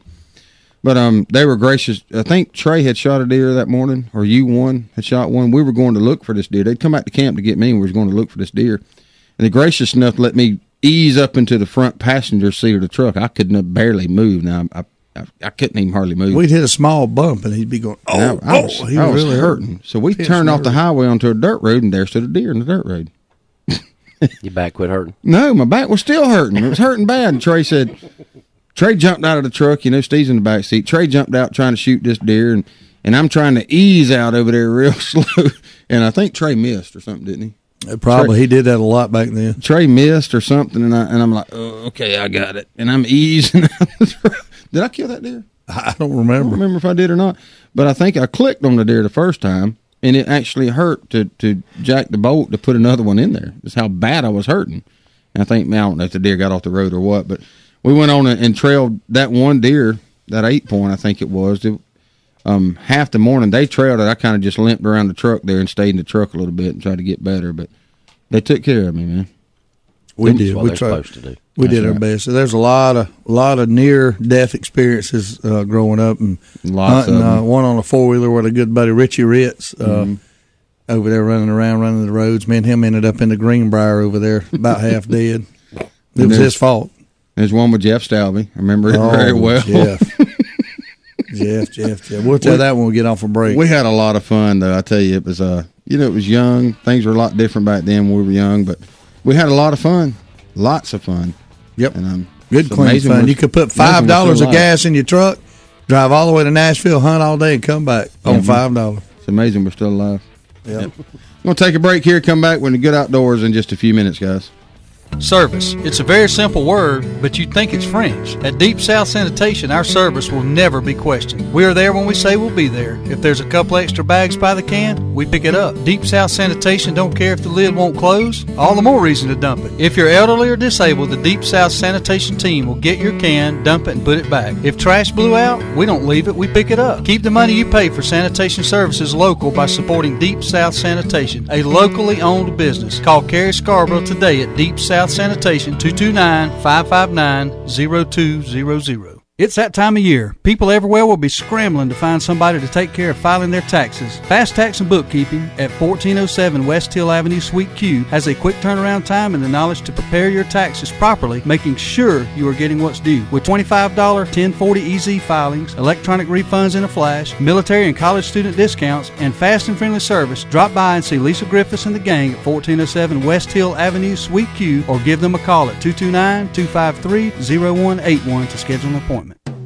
Moss Trim Shop is Valdos's oldest automotive upholstery shop. From automotive to marine upholstery to convertible and vinyl top, Moss Trim Shop can cover all your sewing needs. Locally owned and operated by Bobby Brantley, Moss Trim Shop become Valdos's oldest and best in the upholstery business by being a dependable, service-oriented, and on time with your project. So if you have an automotive or marine upholstery need, stop by Moss Trim Shop at 733 East Hill Avenue or give them a call at 229-242-8544. Crystal River Seafood on St. Augustine Road in Valdosta is a fine seafood dining experience. Folks from miles around come in to enjoy the fine seafood and friendly atmosphere Crystal River has to offer. Their friendly staff makes your dining experience one to remember, as well as one to repeat. Fish like grouper, salmon, mahi, catfish are always great choices along with shrimp, oysters, crab cakes, and crab legs. Hey, you not in the mood for seafood? Order a juicy ribeye steak. Crystal River Seafood is open for lunch and dinner. Crystal River Seafood, 958 St. Augustine Road, Valdosta, Georgia. There's only one place in Valdosta if you want the freshest seafood in town. It's Bubba Jack's Crab Shack at 1700 West Hill Avenue. They got wild Georgia shrimp cooked about any way you could want it. Fried, peel and eat, grilled, or buffalo style. They got a Wednesday night oyster special at $7.99 a dozen, and that ain't no mistake. $7.99 a dozen, Wednesday night only. Bring the kids with you, and if they don't eat seafood, get them some chicken tender baskets or hamburger hot dog. And do not forget to try the fresh cut, hand-dipped onion rings at Bubba Jack's Crab Shack, 1700 West Hill Avenue, Valdosta. Justamere Farm is a full boarding, training, and lessons facility conveniently located on Valdale Road in Hayhire. Justamere Farm offers a facility like no other in the area with many amenities to meet all your equine needs, whether it's riding, training, or boarding. If riding is your passion, Justamere has you covered with an indoor arena, a large lighted outdoor arena with an alleyway, a large jump course arena, a round pen for training, trails, and access to dirt roads. Private and shared lessons are available, so give Justamere Farms a call today at 229-460. You're listening to The Good Outdoors with Steve, Daryl, and Ronnie on 99.5 Kicks Country. Now, let's get back to the fun. Woo! Welcome back to The Good Outdoors. We're telling old stories from old hunting and fishing stories, and I've got plenty of them. You know, I got a lot of them. Uh-oh, we got a call coming in. Good morning, caller. You're on The Good Outdoors. How you doing this morning, man? Good. How about you? I'm fine.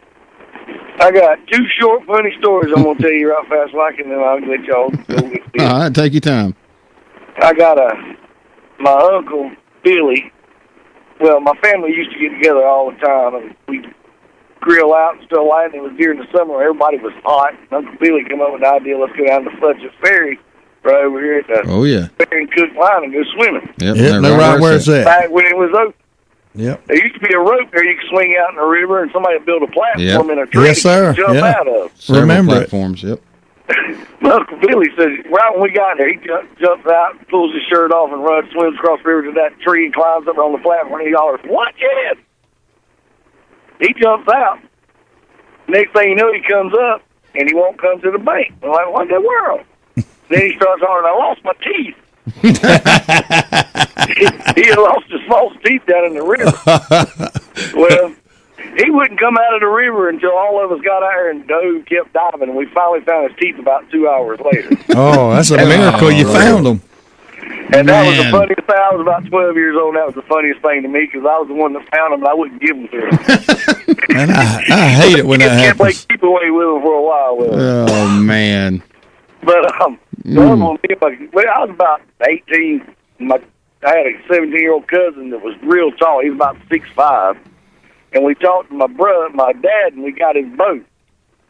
It was a little small aluminum boat, and it didn't have no boat seats. It had the rail seats that you sit down in the boat.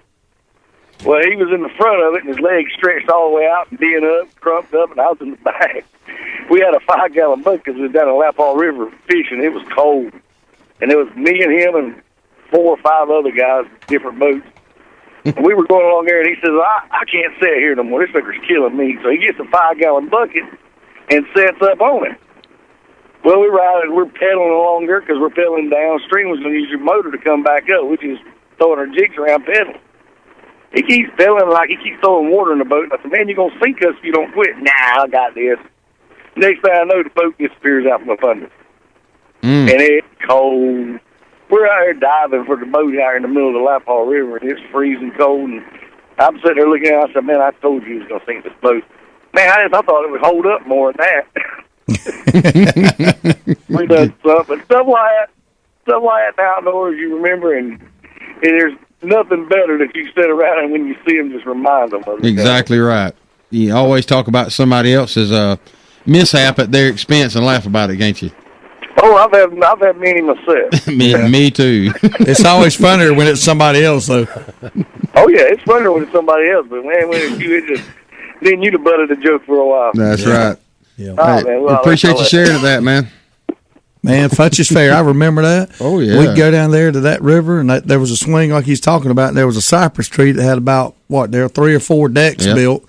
Somebody had taken like pallets and put them up there and made platforms, and you dive off of it. And I remember looking up there at that top one, and I would never have the nerve to jump off of that one. Who would? Kevin, Kerry Scarborough? Which one of them would? The Scarborough boys. That's who introduced us pretty much to Futch's Ferry.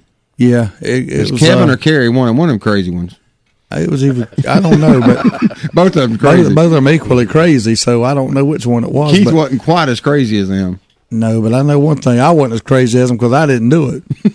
But I remember going down there years later and seeing the remnants of it. Because I used to, in my mind, I thought, man, it must be 150 feet high. But it really wasn't but about 20. But it was still too high for me to be jumping How on. dumb were we to do something like that? Holy moly, yep. You never know when some logs are going to be. It was a deep hole, but you never know when some logs are going to be down in it or whatever. But we had fun. Always had fun. That was good down there. times right here. Yeah, but most of the spots on the river are locked up now. You can't even get in them because people going in there dumping trash and mess and litter and can't even get in them places anymore. Ronnie, you got any good stories? Any good? Yeah, I'm sure you do. This morning. Nah, I'm sure you got some stories. I'm asleep this From morning. all the dog hunting and all you've done in your life, you ain't got any good stories about somebody? No, I've always led a fairly normal life. Right, sure. That equals dull. I remember dog hunting down there in the flat woods around Fargo and all. We got a call coming in. We'll take it. And I'll take it. Good morning, caller. Good morning, fellas. How y'all doing this morning? Oh, we're hanging in there. That's good. That's good. I want to share one of my old stories I had back when I was a little boy. Well, I wasn't a little boy. I was about 16 years old. I ain't been hunting but about a year. My daddy didn't carry me hunting until I was about 15 years old. And I don't know if y'all know. Shoot, I can't think of the game warden's name up there in Barron County. Got Tucker. shot by Tucker. Leon Tucker. That's right. That's right. I was hunting behind his house on the river by there. Mm-hmm. And Daddy was in the National Guard, and it was his weekend to go to Jacksonville. Man, I was hunting way back down there on the river, and I got down there that morning and sat there and didn't see nothing. Of course, it was all right, And about 9:15, 9:30, I reached there and scratched the back of my neck. And when I did, something behind me screamed like a woman. Mm. And at 16 years old, ain't been hunting, but a year. Son, I like to have come out of my britches. And I didn't turn around and look at it because it scared me so bad, and I just froze.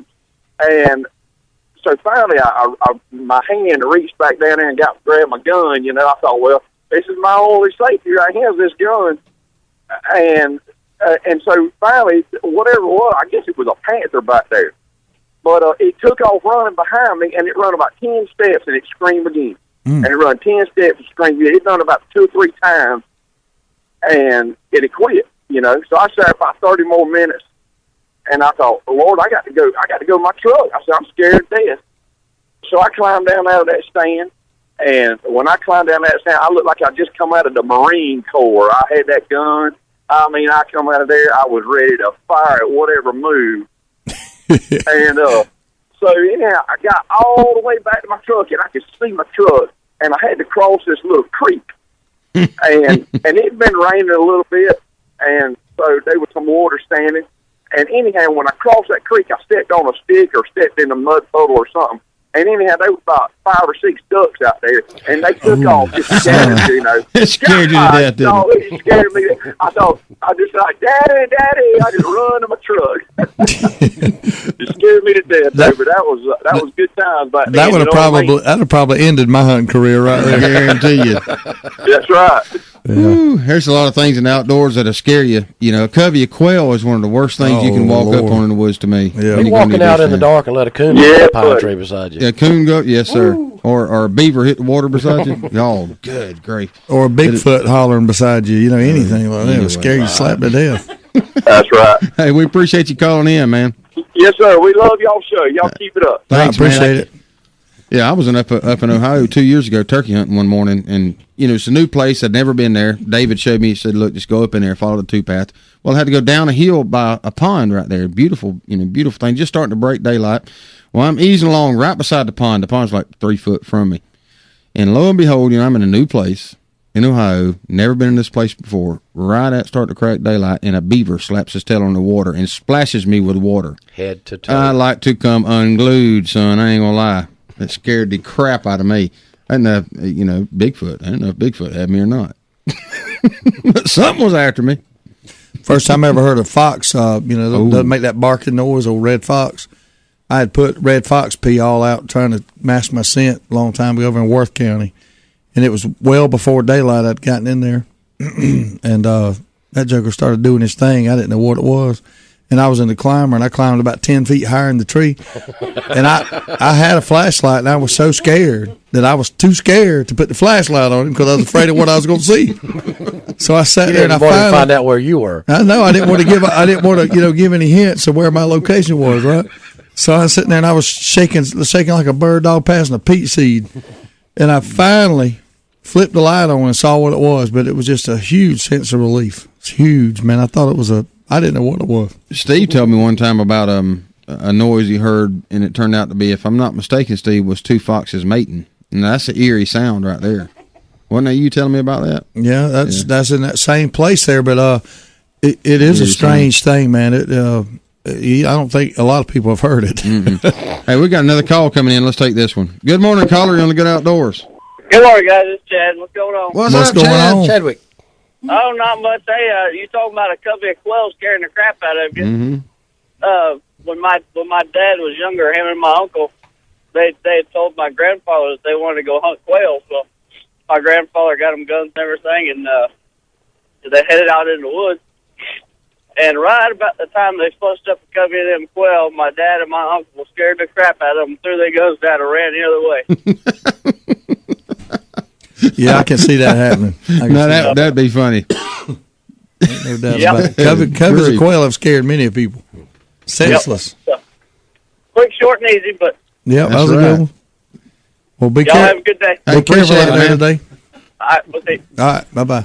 Covey of quail. I mean, that's the worst thing on me going in, especially our hunting club now. We have, plenty of quail out there because we don't have many predators anymore thanks to trapping that they're doing. But, man, it'll scare the mess out of you.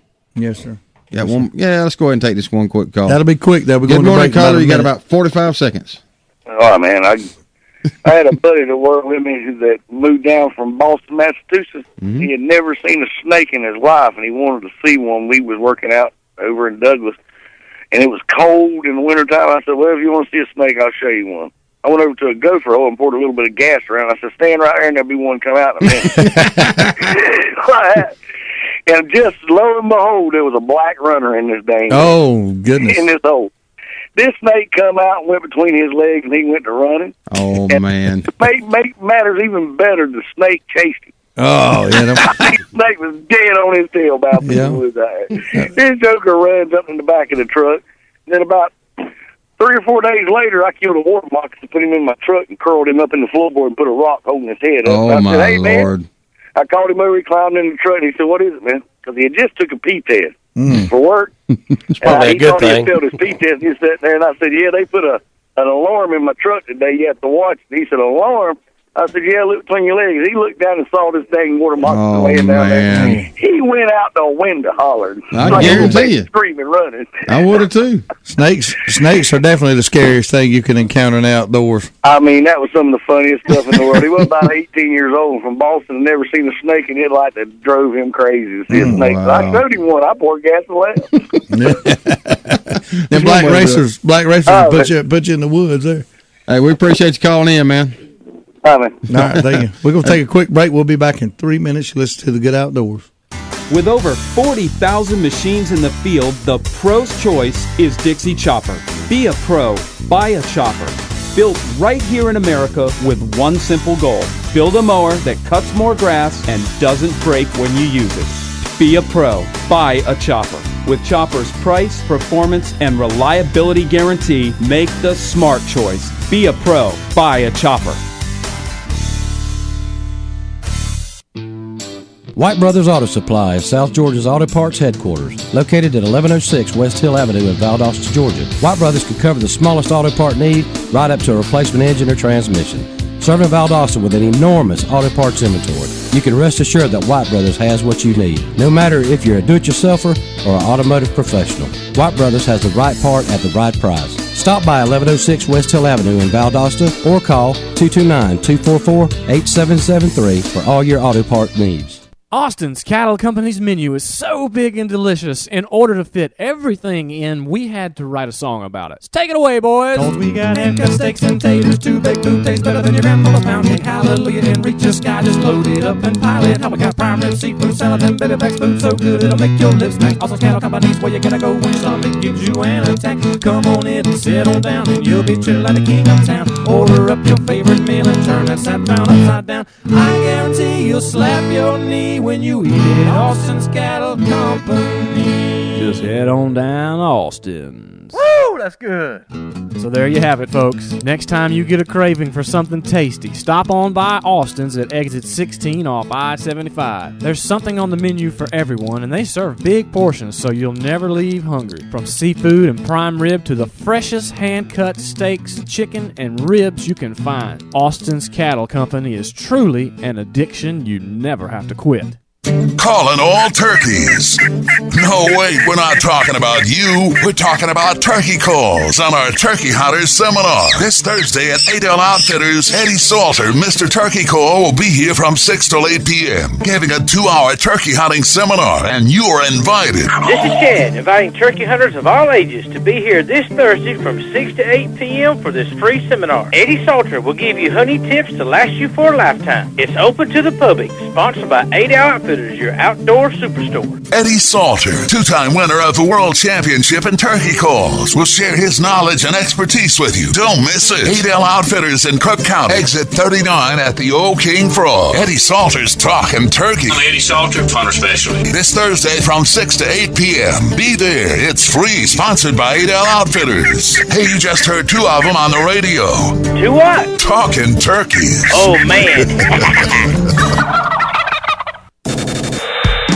You're listening to The Good Outdoors with Steve, Daryl, and Ronnie on 99.5 Kicks Country.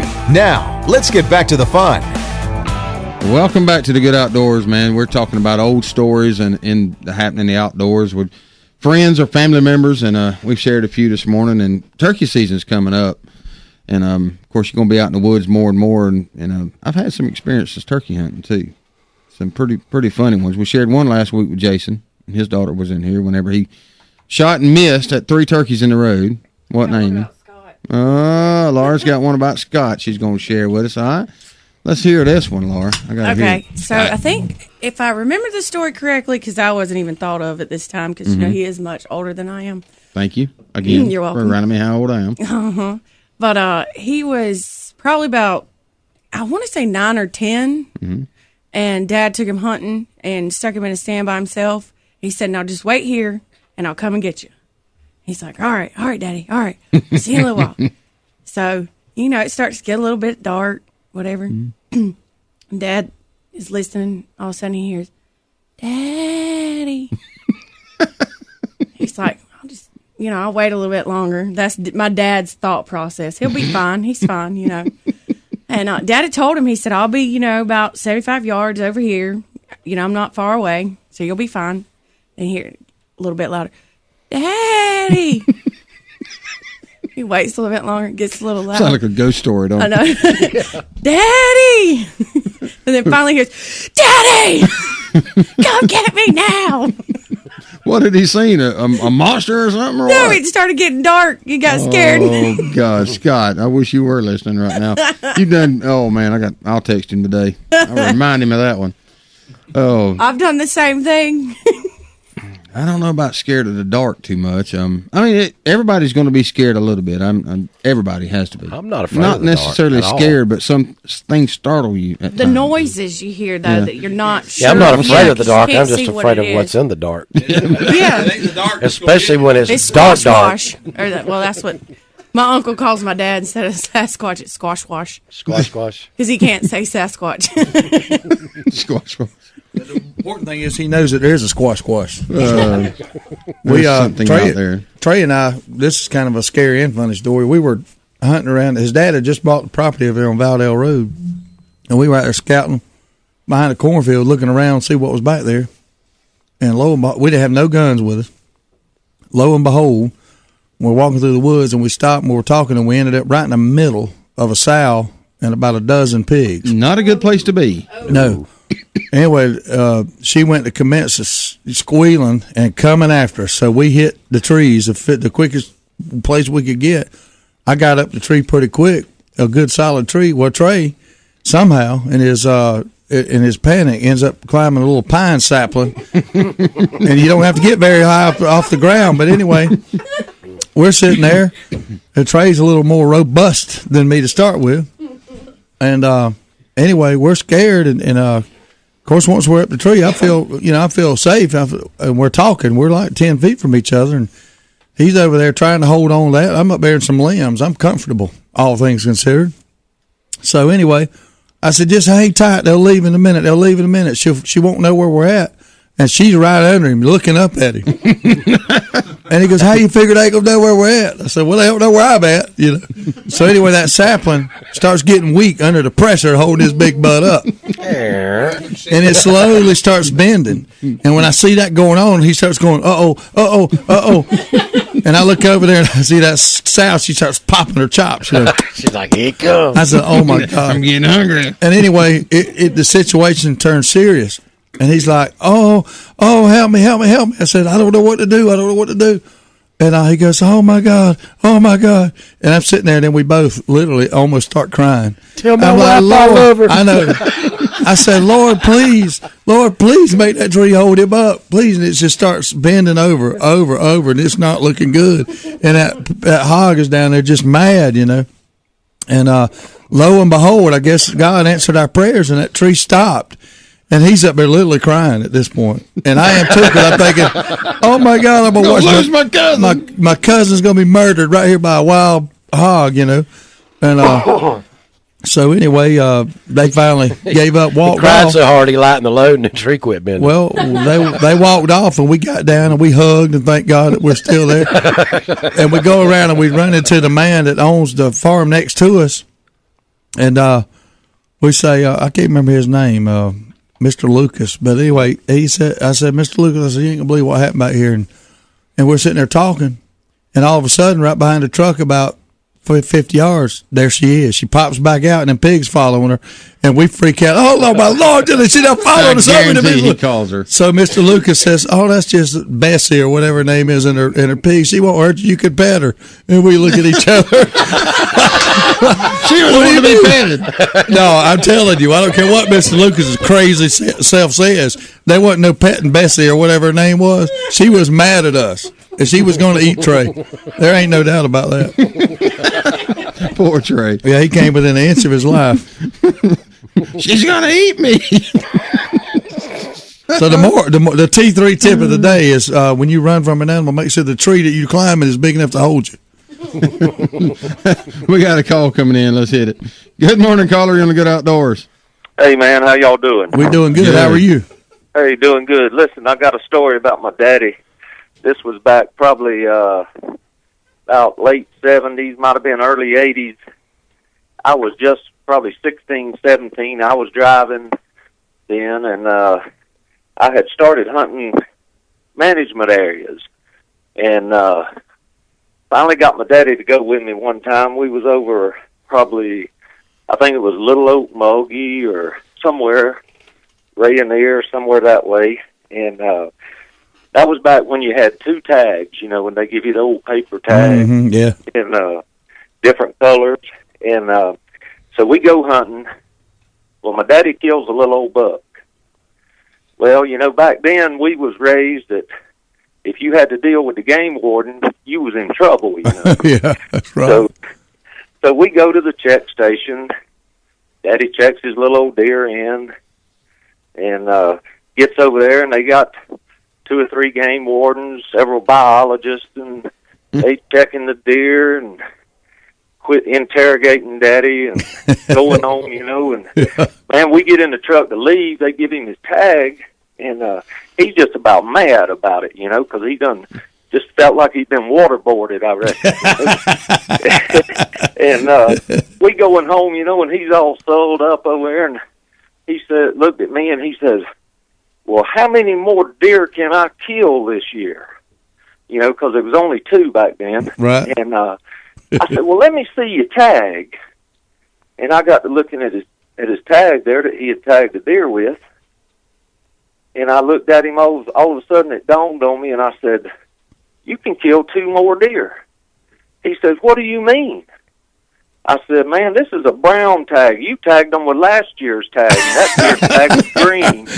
And it made for such a much more pleasant ride home. You wouldn't believe. Man, he done slid one over on the game warden, didn't he? That's funny right there. He was all happy about that, man. Heck hey, y'all take care. I appreciate it. He done run into Barney Fife of the game warden community there. Didn't even know it was the wrong tag. That's a pretty funny story there. You know, earlier I was talking, we got a call to interrupt me, but we were down there dog hunting in Fargo when I was a kid.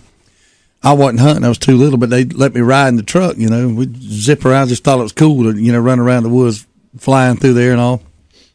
And Mr. Wilkie, he's passed now, and, but he was on top of Daddy's dog box, and we were sitting there listening to the dogs, and they done decided they was going to cross on another road.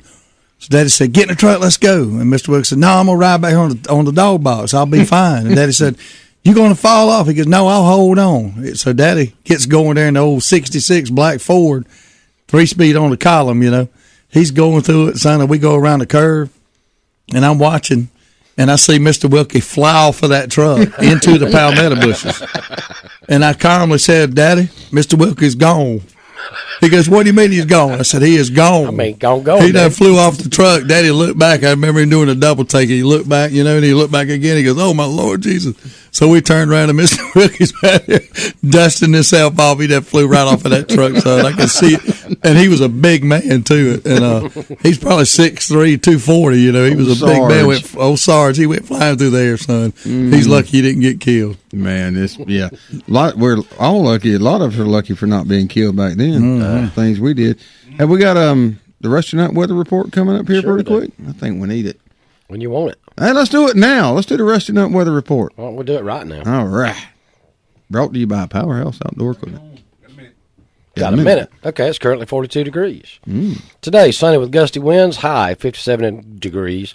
I'm getting tongue-tied this morning. High of 57, winds west-northwest at 20 to 30 miles per hour. Tonight, mainly clear skies, low of 33, winds northwest at 10 to 15 miles per hour. Did you say 20 to 30 today? Tomorrow, partly cloudy, high of 64 degrees, winds north-northwest at 5 to 10 miles per hour. Okay. Now, what did you want to know? Did you say 20 to 30 miles an hour today? 20 to 30 miles per hour, gusting. Is it going to get cold tonight? What's the temperature supposed to be like today? Tonight is low of 33. Is it going to rain? Wow. I'll give the T3 tip of the day real quick. We're going to walk out the door and all of us going to say, is it going to get cold today? Is it going to rain? Real quick, the T3 tip of the day is much more interesting than the rest of that weather report. The art of locating game animals, you know, is one thing, but you got to also know what's going on around. You need to identify the ravines, the creeks, the streams, the fences, anything that might hang your turkey up. So go out there, scout your woods, where you're going to be hunting, learn those points and avoid them so you can have a more successful hunt. Appreciate that tip by T3 Outdoors on Perimeter Road. Y'all go by there and give the guys some of your business. They do a great job out there. All right. We got to take a break here. We'll be back in just a few minutes on the Good Outdoors. So, Dawson, is Dad still ill about you calling him out on his shooting ability? I don't think so, but I have seen him on the range a lot more lately. Dad always says practice makes perfect. That's what he says, but I don't think it works for adults. Why do you say that? Well, from the look of the scorecard, it's making it worse. Dawson, bring me some more shotgun shells. Okay, Dad. If you need some practice, come by Southwind Clays and Quail on the Quitman Highway just past the river headed towards Quitman. With a top-notch clubhouse, a 5-stand, sporting clays range, as well as a rifle and pistol range, Southwind has what you need to succeed. World-class quail hunting is also available with some of the finest bird dogs around. Dad sure shoots a lot. Yeah, if he keeps this up, Mom's gonna be mad. Why is that? Because he's spending all Mom's shopping money on shotgun shells. The grill might be in storage, but that's what campfires are for. And the backyard party is on hiatus, but that's because everyone is tailgating. Only the seasons change, tastes don't. And when you've got Bud Light Lime, you don't need summer to have a good time. It's the superior drinkability of Bud Light with a splash of 100% natural lime flavor. Look for a Bud Light Lime and find your summer state of mind anytime. It's in the lime. Anheuser-Busch Bud Light Lime flavored beer, St. Louis, Missouri. Jones Welding and Industrial Supply has been serving South Georgia and North Florida for over 3 decades. With 9 locations in the South, Jones Welding and Industrial Supply is a full-line distributor for all welding and industrial supplies. The Jones mission is to provide quality products at a competitive price in order to supply the best service available. Jones Welding and Industrial Supply has built a reputation for good, honest, old-fashioned service. For a location near you, visit www.joneswelding.com. Jones Welding and Industrial Supply is a proud supporter of the Good Outdoors. Val Optics on Patterson Street in Valdosta, Georgia has been providing 1-hour service for 25 years. From eyeglass repair to eye exams conducted by one of 2 on-site optometrists, Val Optics is there for all of your eyesight concerns. There is no need for an appointment and most insurances are accepted. Val Optics also accepts outside prescriptions. So if you need eyeglass repair or an eye exam, stop by Val Optics at 601 North Patterson Street, Valdosta, Georgia. 25 years in business says it all.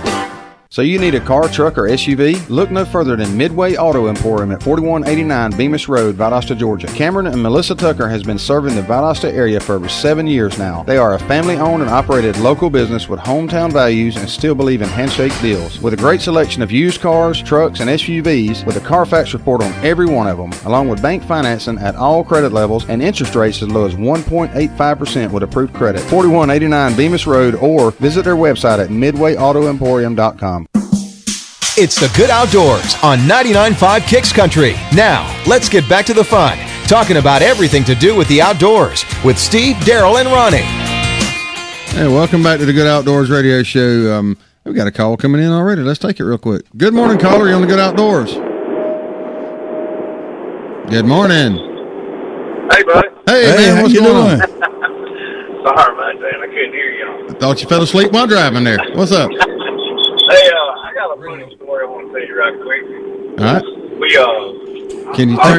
Can you turn your radio down for a little bit? We had some folks. There's about 45 people in the hunt club. And they were from all over the place. We had one guy that actually come from Wisconsin. Let me turn that down. Anyway, we called him Yankee. Yankee. And, anyway, we was on a deer running. We were running dogs. And my brother-in-law heard bam, bam, bam. And we got over there, and back then we were overabundantly with turkeys. Mm-hmm. He got through the deer to run, he come out there to the truck. He says, man, I killed me 3 turkeys. Oh, Lord. He said, 3 turkeys. Yeah. So, we went looking for them. Got up there, and it was 3 buzzards. Golly. And he thought it was turkeys. He had killed 3 buzzards, man. It was unreal. Did you not clue him in on it? Let him carry him home and eat them? He talking about it. Man, 3 buzzards. He was happy about it, wasn't he? Yeah, he was very happy about it. But I also wanted to apologize to you, Ronnie. Uh-oh. What'd you do to me? I didn't mean to call you out yesterday. Yeah, you did. Yeah, that was kind of messed up. I'm never gonna forget that, Chuck. I just want you to know. Hey, Steve, Daryl, I'll take care of y'all over. Even though I gave him those 3 bottles and he didn't bring. You didn't give me 3 bottles. 3. Oh, here we go. Holy man, you didn't give me. Okay, I'm not gonna say you lying, but you just told a mistake, Scooter. Well, I don't say a man that receives a case of goodies from somebody that don't share with his buddies. That ain't right. Oh, Lord. Yeah. I got one more question. When are y'all going to get in the Tallahassee area? That's funny you should say that. I scouted Tallahassee this past weekend, and we got our new girl Laura going to be down there probably in a week or so. Looks like we're going to be on 103.1 The Wolf is what it's looking like. So man, I will be so glad. Y'all are killing my data package. Hey. Yeah, served you right for not giving out enough sauce. Yeah. That's all right, guys. Y'all have a good one, man. Appreciate that. See you later, storyteller. Man, they gave you a case of that stuff. Hey, y'all, this segment here is brought to you by Southwind Sporting Clays and Quail out Highway 84, man. John Peake and them guys do a great job out there. Quail hunts going on all the time for a couple more weeks anyway. Got another call coming in. Good morning, caller. You're on the Good Outdoors. Good morning. This is Chris from Bob's Place. Yeah, man. Hey, Bob from Chris's Place. How you doing? Got a funny story for you. I guarantee you got something from over there. What? Come on with it. Many moons ago, late in the season, I said, I'm gonna take me some meat home. I'm tired of not seeing no deer. I said, I'm gonna go squirrel hunting. And but I had a vest on with some bird shot in one pocket and buckshot in the other, and I didn't check my shells real good. I accidentally had a slug loaded. Uh-oh. So how was that squirrel cube stuff? This nice juicy squirrel was in good squirrel range, and I got the bead on him, and kaboom! The whole tree limb and all come out, didn't it? I cut him in half. Oh. That's about like Hiroshima and Nagasaki felt when the A-bomb hit them. I said, well, I don't think I'll be eating that one. No, not unless you just want a foot. Okay. So there's another T3 tip today. Always check what shell you got in your boat. There you go. That's right. Hey, That's a man. good one there. We appreciate you sharing that with us this morning, buddy. Y'all have a good one. You too, No, man. you too. Squirrel juice. Just doesn't sound good, does it? No, that's not good. A slug is a devastating projectile. Man, I could imagine They're that. gonna knock a building down. Poor old squirrel. His aim was good, though. You never knew it hit him. He hit the squirrel's aim was good. Pre-tenderized, already skint. Yeah, chances are, if I'd have been shooting a slug at a squirrel, he'd have lived. He'd have had a good 50-50 chance. Cause, Me too. I don't do a lot of aiming with my shotgun, but I do a lot of pointing. So, Hey, man, I saw where Justamere Farms, they put a status up. We have a great youth buckle series in progress, as well as Rodeo Queen contest coming up in May. awesome. So y'all go visit Justamere Farms, man. And Yes, sir. Justamere's a fine facility there on Valdale Road. And that reminds me, Trey's little girl, Zoe, she has gotten into the horse riding, and she actually got 3 ribbons last weekend for one. I think she got second place in goat roping. So, that's pretty good. Yeah, I'd like to get out there and see her ride that old stallion to chase down them old goats. That sounds like fun.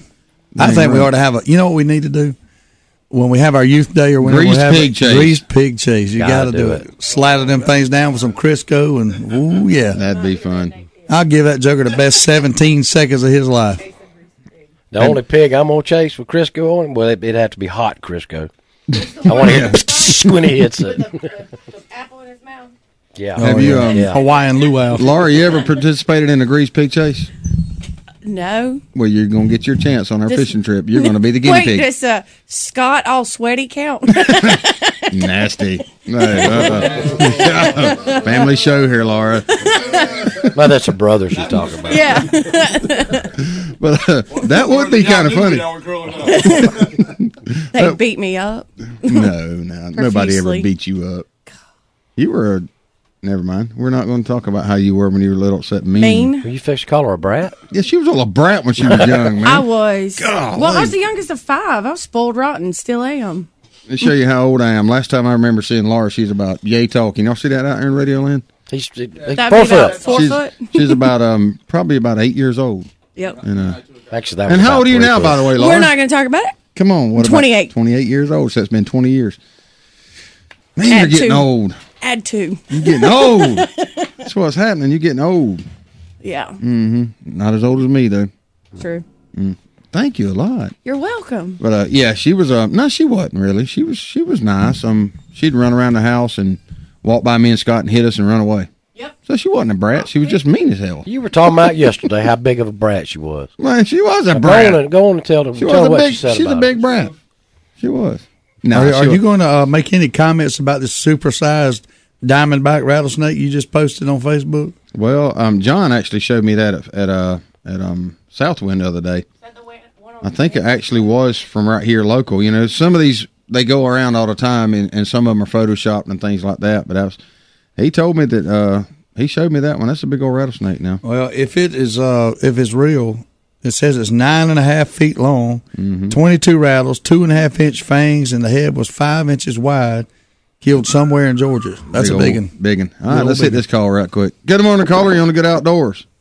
Good morning. What's up? I've got a little story there. All right. Me and my dad, we were down in Tallahassee at Lake Jackson. Mm-hmm. And the boat up to dock was up pretty high off the thing. And he just stepped down was going to step on the boat. He had about 3 beers too many. Good day. He stepped on that boat, and that boat shot out from under him. Oh, I've done that. He hit that water, and he looked like a barrel, short, stubby, anyway, popping up down. This dude standing up on top up there, looking at him, just laughing. They looked at him real serious, and he said, "Laugh, you SOB. If you fell in, I'd laugh too." Ooh, I guarantee you. I've done that same thing several times myself, by the way. I'm a little clumsy at times. All right, I appreciate it, man. You going. Yeah, some of the funniest stories are those accidents that you have out there where nobody ended up hurt real bad. And, oh man, and we got a few of them. We'll have to save this for another day and figure out how to tell it. But Daryl's got a broken arm story that was pretty interesting. There, pretty interesting. A lot of things. Yeah, a lot of things could have went wrong that night. Bunch of scrapes and bruises to go along with that broke bone. So yeah, that's my whole problem. I've got plenty to tell. I just got to figure out how to tell it on this show. Yeah, because no, it doesn't have to involve hunting. It can involve anything. It doesn't matter. Well, a lot of it's got to do with illegal activity, I'm sure. And like the guy that called that his buddy shot 3 buzzards. That ain't a good thing there. No, I think that's a crime. $250. I think. Yeah, I'm not sure. It's a fine, but it's a lot. I don't know why. Yeah, 3 times $250. That's over $500. Almost. That's almost $500. I can do it, son. You ought to see when he pulls his shoes off. He can even do multiplication there. I'm the statistician over here. Statistician. I tell you what, I hear the Good Outdoors calling my name again, man. I've had a good time this morning. Feel a lot better today, thank goodness. A little bug everywhere. And thanks for coming in, Laura. Appreciate you coming. Appreciate you coming. Get out there and help us out a little bit. We'll see you guys tomorrow. Toodles. Keep between the dishes. Toodles. You've been listening to The Good Outdoors on 99.5 Kicks Country with Steve, Daryl, and Ronnie. Join us every weekday at 4:30 when we'll do it again.